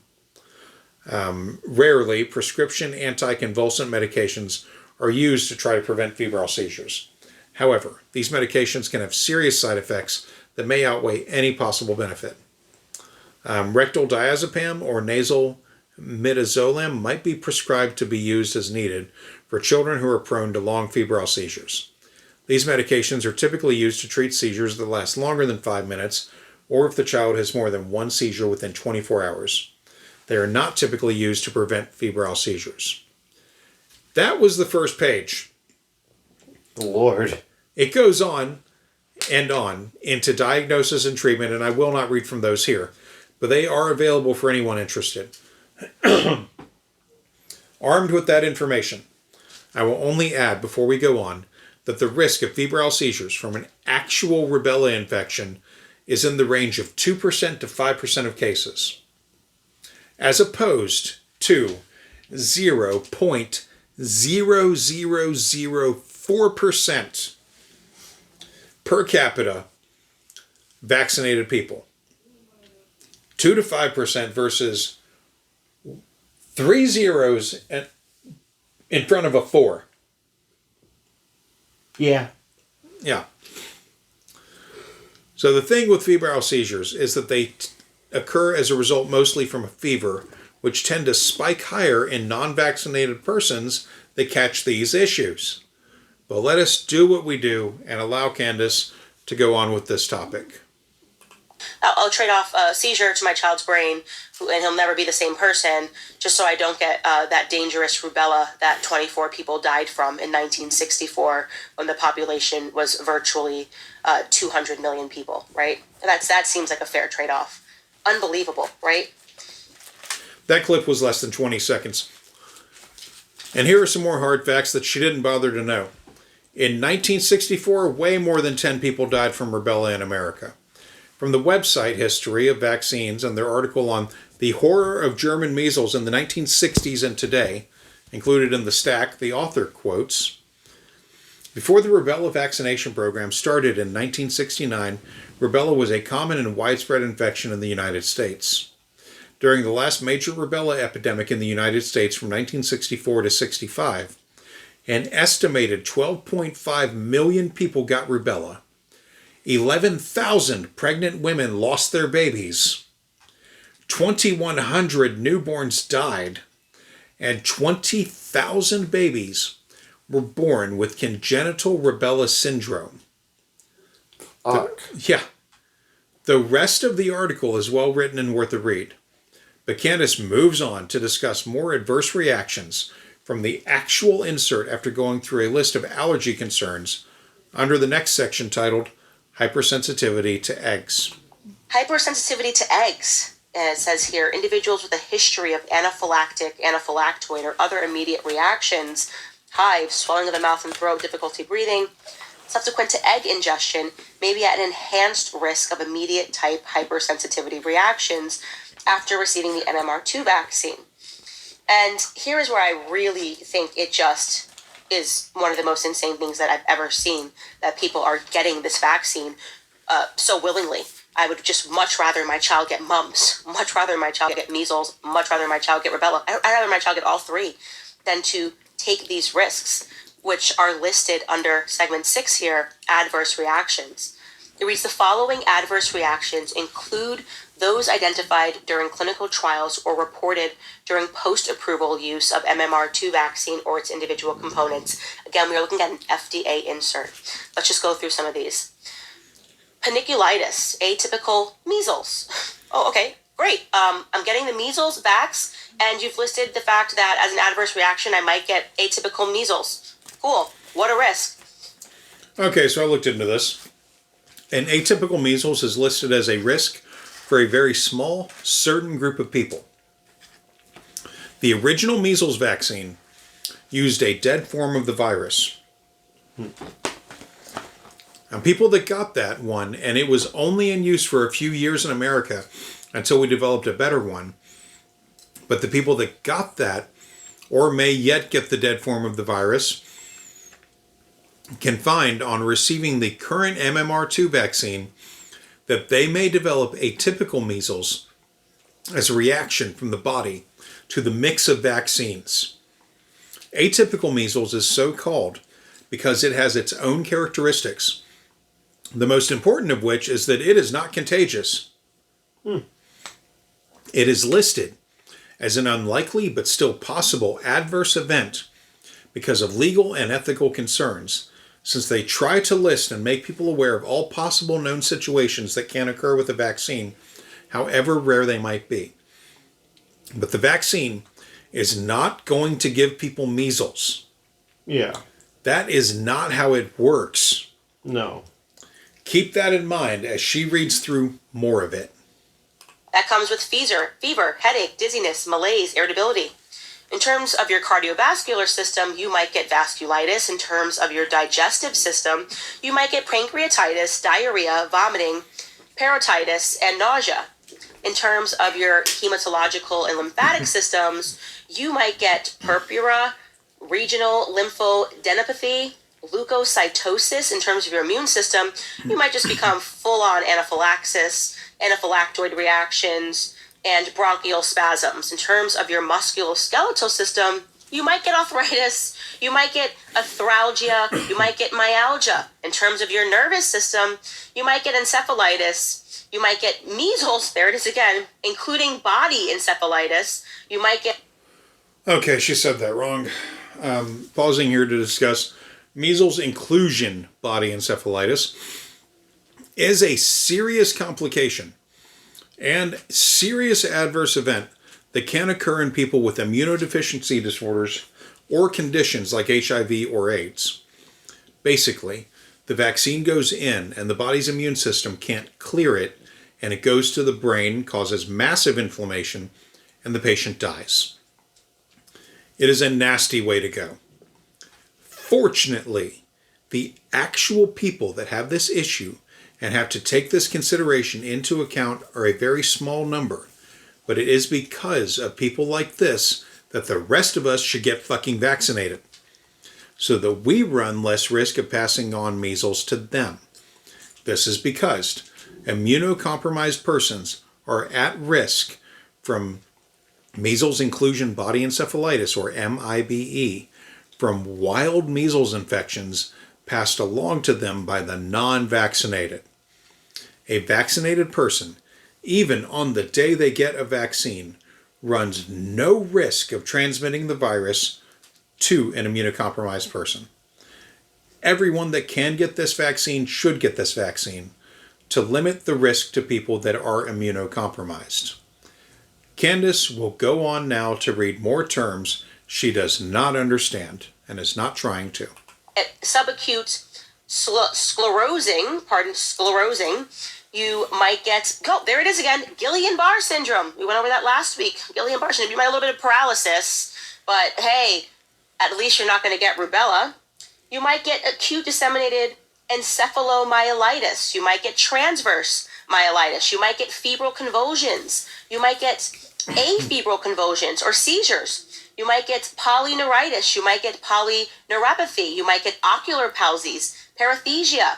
You might get some fainting. In terms of your respiratory system, yeah, you might get pneumonia, pneumonitis, sore throat, cough, rhinitis. In terms of your skin, oh, you might get Stevens-Johnson syndrome. Oh, okay. So the good news is you won't have that sore throat. My dad describes it as a very bad sore throat, mumps. But you might get Stevens-Johnson syndrome. What is that? You guys wondering what that is? Well, let's just take a look at that because I think it's just incredible. It's a very serious, rare disorder of the skin and the mucous membranes. It's usually a reaction to medication that starts with flu-like symptoms followed by a painful rash that spreads and it blisters. And then the top layer of your skin just dies and sheds. Look at these photos. Look at how painful this looks. This is incredible. Yeah, it would be incredible, but the photos she shows on the video, I took screenshots of them and went to a forum to ask doctors about them. Turns out she likely showed photos of measles. One expert asked where I got the photos, and I told him with laugh emojis. He felt sympathy for the patients, but thanked me for my work on this show. Stevens-Johnson syndrome, also known as SJS, is a very serious complication that happens in less than 1 per million people that get any vaccines, and only 1 in several million that have gotten MMR2, analyzed from the VAERS data. SJS can lead to death in various ways, and people with it can get lesions in every spot. One 44-year-old woman in one study got the lesions on her labia, for instance. Ugh. Yeah. But a common occurrence of this, if left untreated, is that it can cause renal failure and shut down the kidneys, among other things. The known risk of SJS among the unvaxxed, by the way, as in resulting from a measles, mumps, or rubella infection, is 2 to 7 per million persons. Jeez. So you get the vaccine, you run the risk of less than 1 per million. And less than 1 per several million for the MMR. But having measles, mumps, or rubella jumps that up to being possibly 2 to 7 people. Christ. Yeah, per year. Mm. So again, she is risking the lives and health of her kids with this bullshit and encouraging others to do the same. Now, Candace will read more of these, but it is clear that she just doesn't know when to stop. Keep listening. You would risk this? You would have your child risk this? These adverse reactions that I am naming to you because you are fearful that they're going to get something that you actually don't even know why you're fearful of the thing that you are trying not to get. You don't even know anything about rubella. You don't even know anything about mumps, but you know that nobody gets it anymore. So these risks are definitely worth it. By the way, I should have mentioned the CDC recommends that all children get 2 doses of the MMR vaccine, starting with the first dose at 12 through 15 months of age. So again, this is the 1-year-old shots, and the second dose at 4 through 6 years of age. Children can receive the second dose earlier as long as it is at least 28 days after the first dose. So let's keep going. So yeah, you might get Stevens-Johnson syndrome. You might get, oh, there it is again, a measles-like rash. All of this to avoid some measles-like rashes. You might get pruritus. You might get injection site reactions. You might get nerve deafness. Yeah, that could happen in terms of your special senses in your ear. You might notice that you are a little deaf and that some nerves have died. In terms of your eyes, you might get retinitis. You might get optic neuritis or papillitis or conjunctivitis. What about your urogenital system? Yeah, there are some things that happen in a randomized open-label clinical trial conducted in France and Germany. 752 children between the ages of 12 months through 18 months of age received the MMR2 concomitantly, so that means that the shot is all wrapped in one, administered with Verivax at a separate site by either the intramuscular or subcutaneous route. Remember, that's just they're either injecting it into your muscle or they're just injecting it under your skin. In the overall population, 55.3% were male, and the median age was 13.2 months, and they noticed local and systemic solicited adverse reactions were recorded by the parents or the guardians using standardized diary cards. The local solicited reactions were recorded for 4 days after vaccination, and systemic solicited adverse reactions were recorded for 42 days after vaccination. In the event that a participant experienced a rash or a mumps-like illness, the thing you're trying to prevent, parents and or guardians were instructed to contact the investigator for an examination as soon as possible. Yeah, she just kept going, reading through about half of the criteria for testing before realizing it was a dead end. Mm-hmm. She was down on page 4, at the end of page 4 for anyone following along. She was reading the criteria about the adverse reactions and the parent comment cards, things she has so frequently called attention to before on these shows, but she stopped now on this one without going through it. And why? Well, the sensational, salacious stuff she would love to report wasn't observed. I looked through it myself. It's all on page 5 of the insert, and I didn't see anything that was damning. I think she might have realized it and decided to pull up near the end. Like, it's all on there, and a lot of the adverse reactions that happened among the 752 children in France and Germany were pretty fucking low. Yeah. We're talking like I think 15 was the highest I saw in any column, and it was for like an itchy injection site reaction. I mean, that's yeah, not like bad. there was like it was so absurdly low. I didn't bother reporting on it in here. It was just like, oh, okay, it went pretty well. Yeah. So now it is time for her to appeal to emotions and her version of events and anecdotal tales, because we are very near the end. She will lie, of course, but let us allow her to proceed.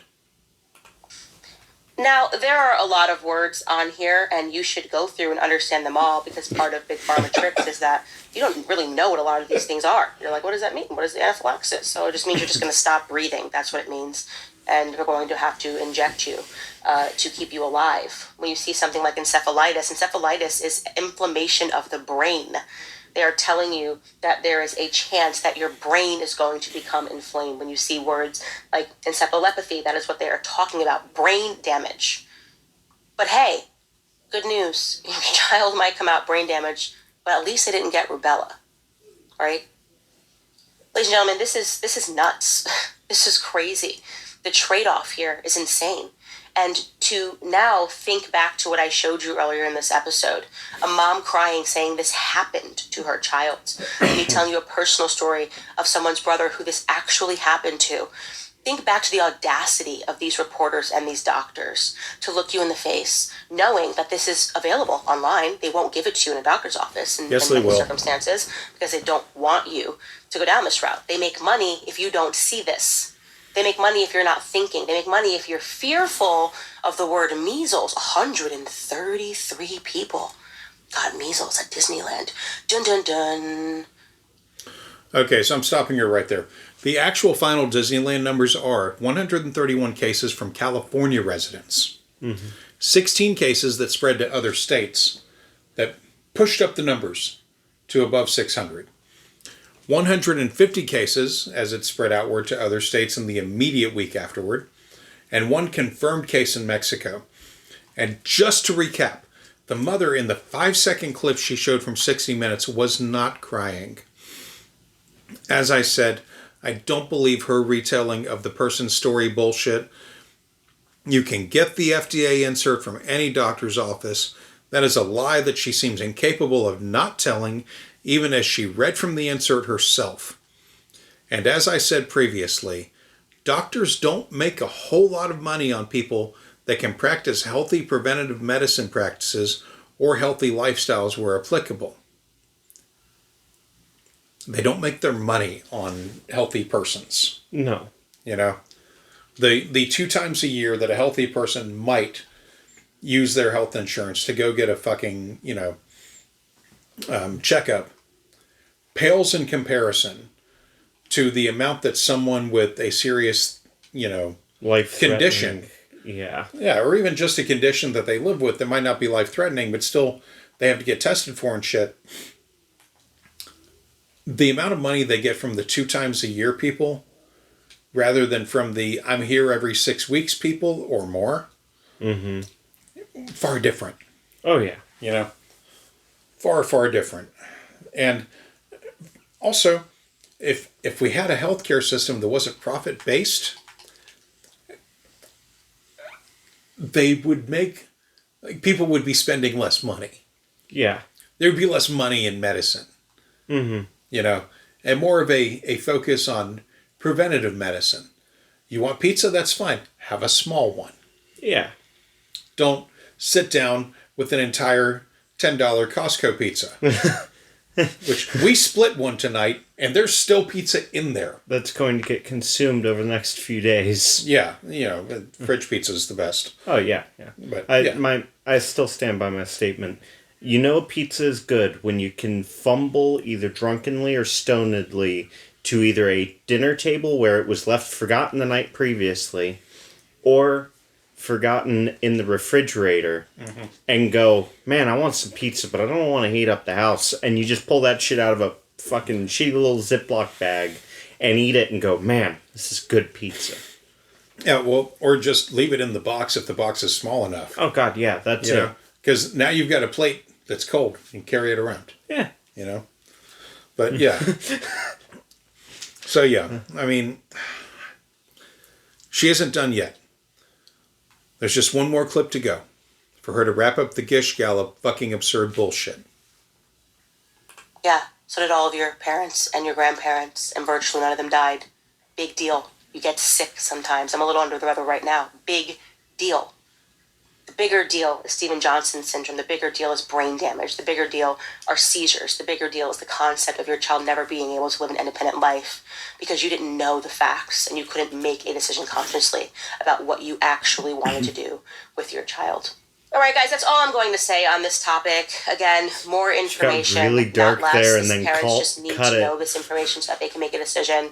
And the truth is I'm still not, even though I've accepted the pejorative of anti-vax, I'm not anti-vax. When Yes, somebody you tells are. me, make a decision to vax their children, I don't go, oh my God, you're a horrible person. Fuck I don't you. think that way. I have made a conscious, educated decision not to vax my own children. That's what Bullshit. it is. And I am not ashamed of that choice. And what I want parents to have is the ability to be able to make real life risk assessments, not based out of fear, but based out of knowledge. That's it. That is the end goal. That is why we do this show, and I am so happy that you guys are enjoying it.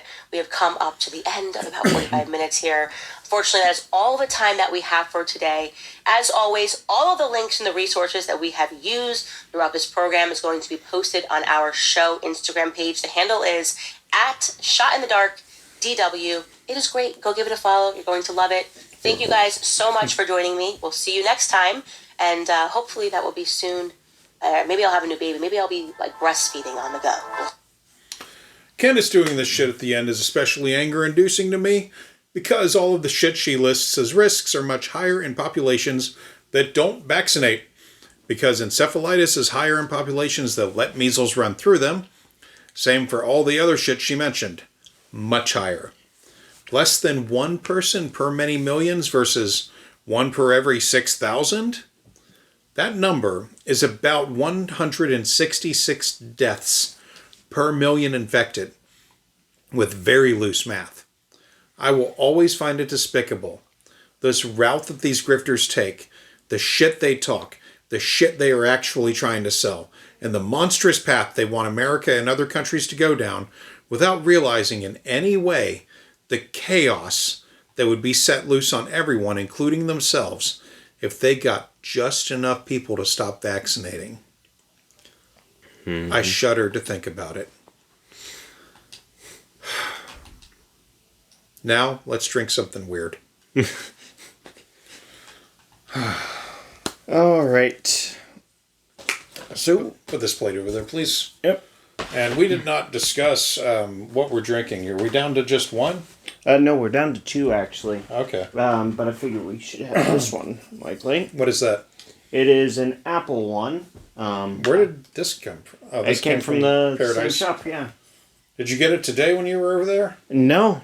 Okay. Well, you got it about a month, a little over a month ago when we first, last time we went, Right. I mean. From what I can tell, this is because I'm reading the English bits on it here.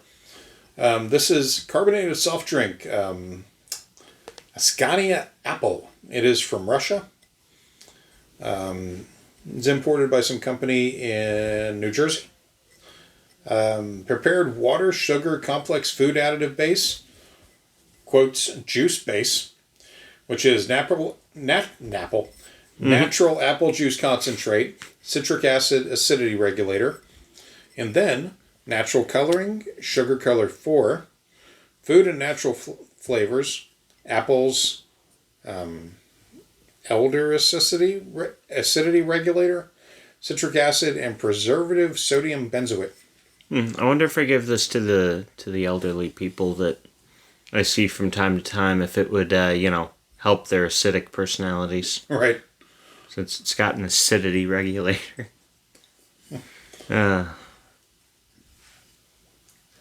One little thing, I just want to draw your attention to that on the label.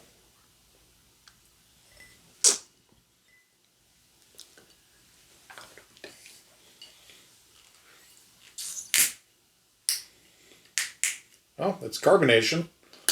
It's coming up. Wow, that is a strong apple smell. Ooh, that is. That is a powerful spirit. Where's your glass? Okay, I see it. Okay, well, give it a pour. Yep, right near the microphone.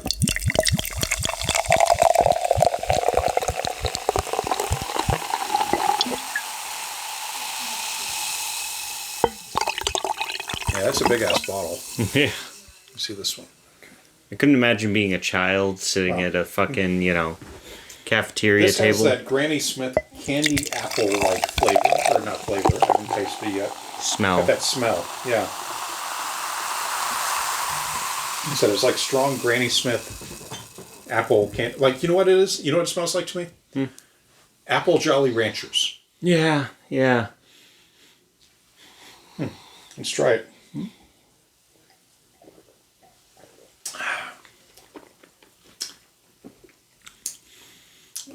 Yeah, I like it.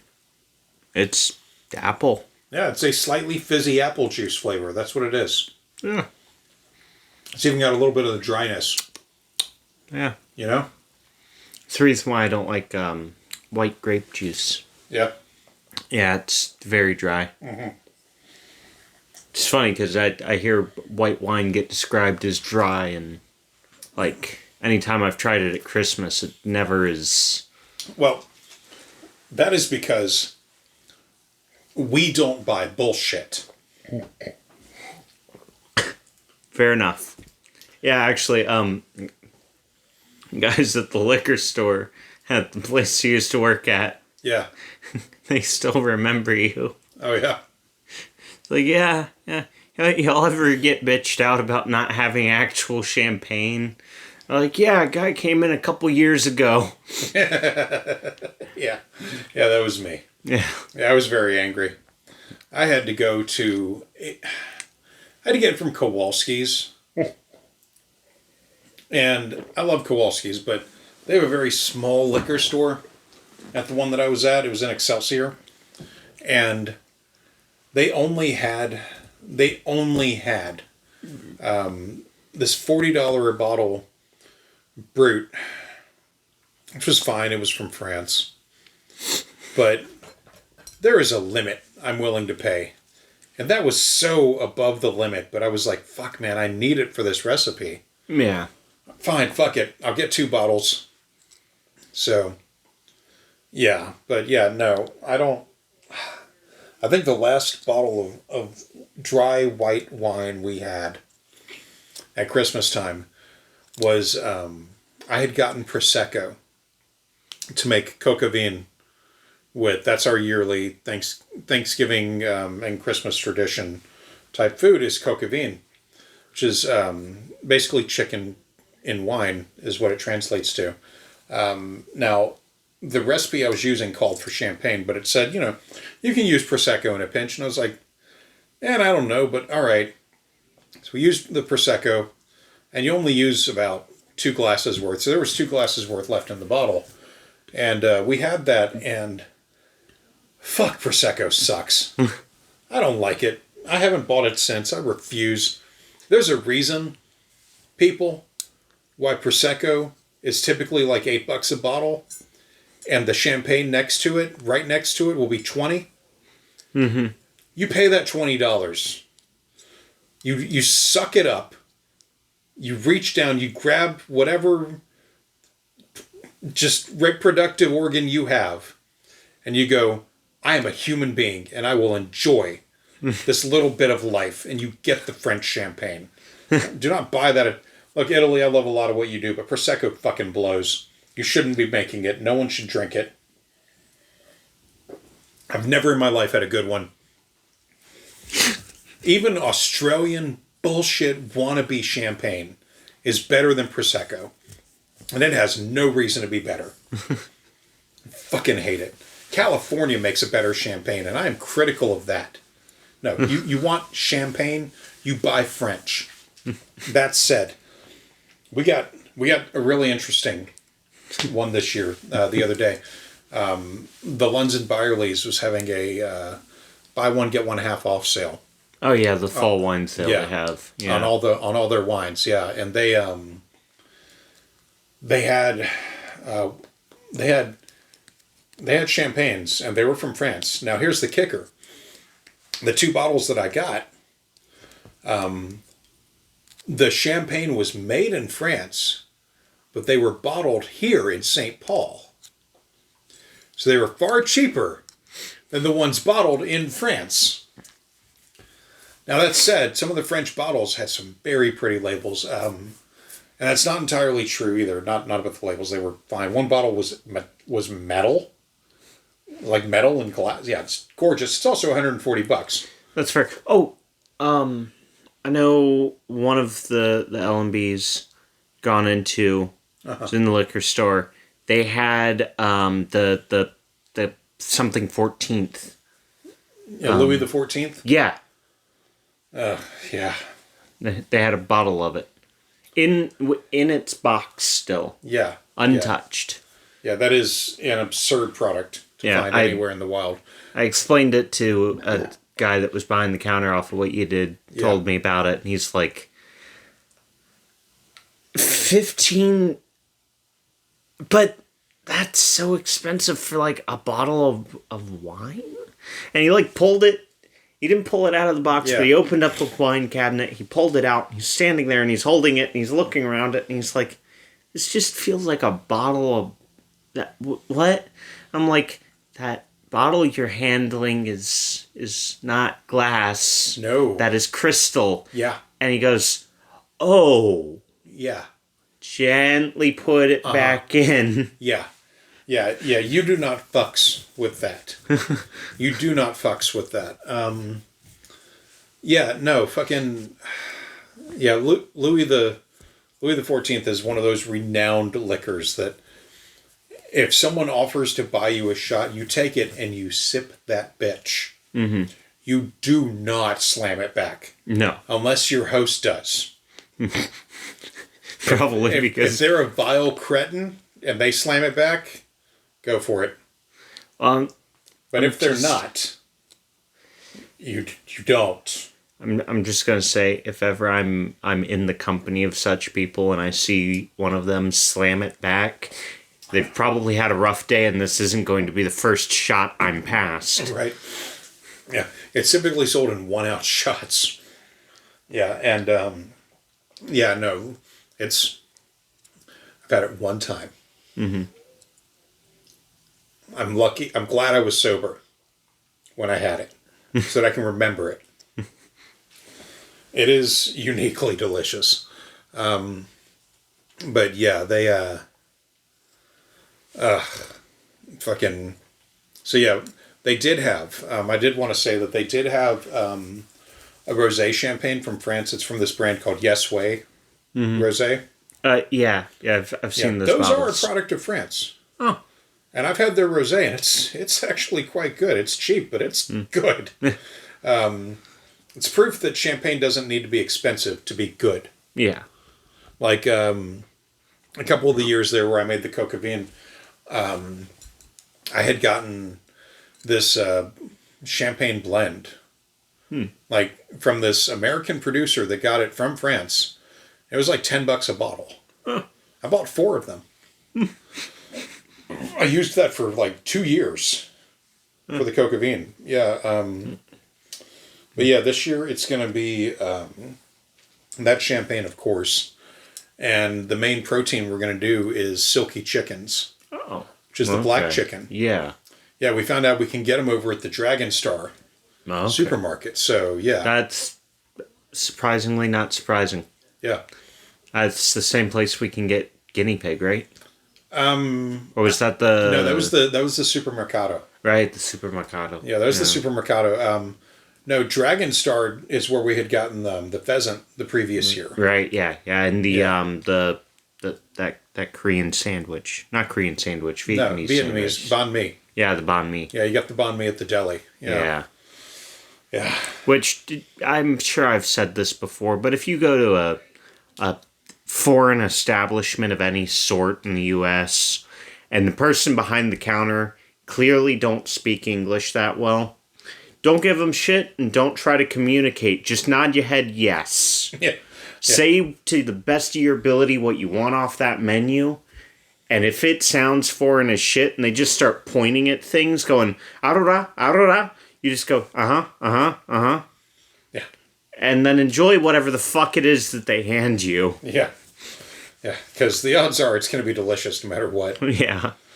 Boy. All right. Well, this clocked in at 3.5 hours. Oh, wow. Yeah. I was kind of right. It felt like it was going to be a 4-hour episode. Yeah. Oh, my God. Candace is terrifyingly terrible. Just the worst. I had to spend so much time in fucking research. I was so afraid of this episode when I really got into it. Because I was like, I would listen to a clip and go, fuck, I have to cut that. Fuck, I have to go look at that. Fuck. You know. Mm-hmm. But this to me is the most important one yet because measles is making a comeback because these people are fucking morons. And especially when they do it because they're like, oh, well, you know, there was a study back in 1998. Now the audience is forewarned. You are forewarned. You have the knowledge. The links are in the stack. Go forth, learn, combat the ignorance. Fucking please. Please combat the ignorance. I can't do it all. The kitty is attacking him because he's deserving of it. Okay. All right, everybody. That's it. Have a great time, and we hope to be back in the next couple of weeks. If not, it's because the research is kicking my ass, just like it did with this one. All right. Bye. Ciao.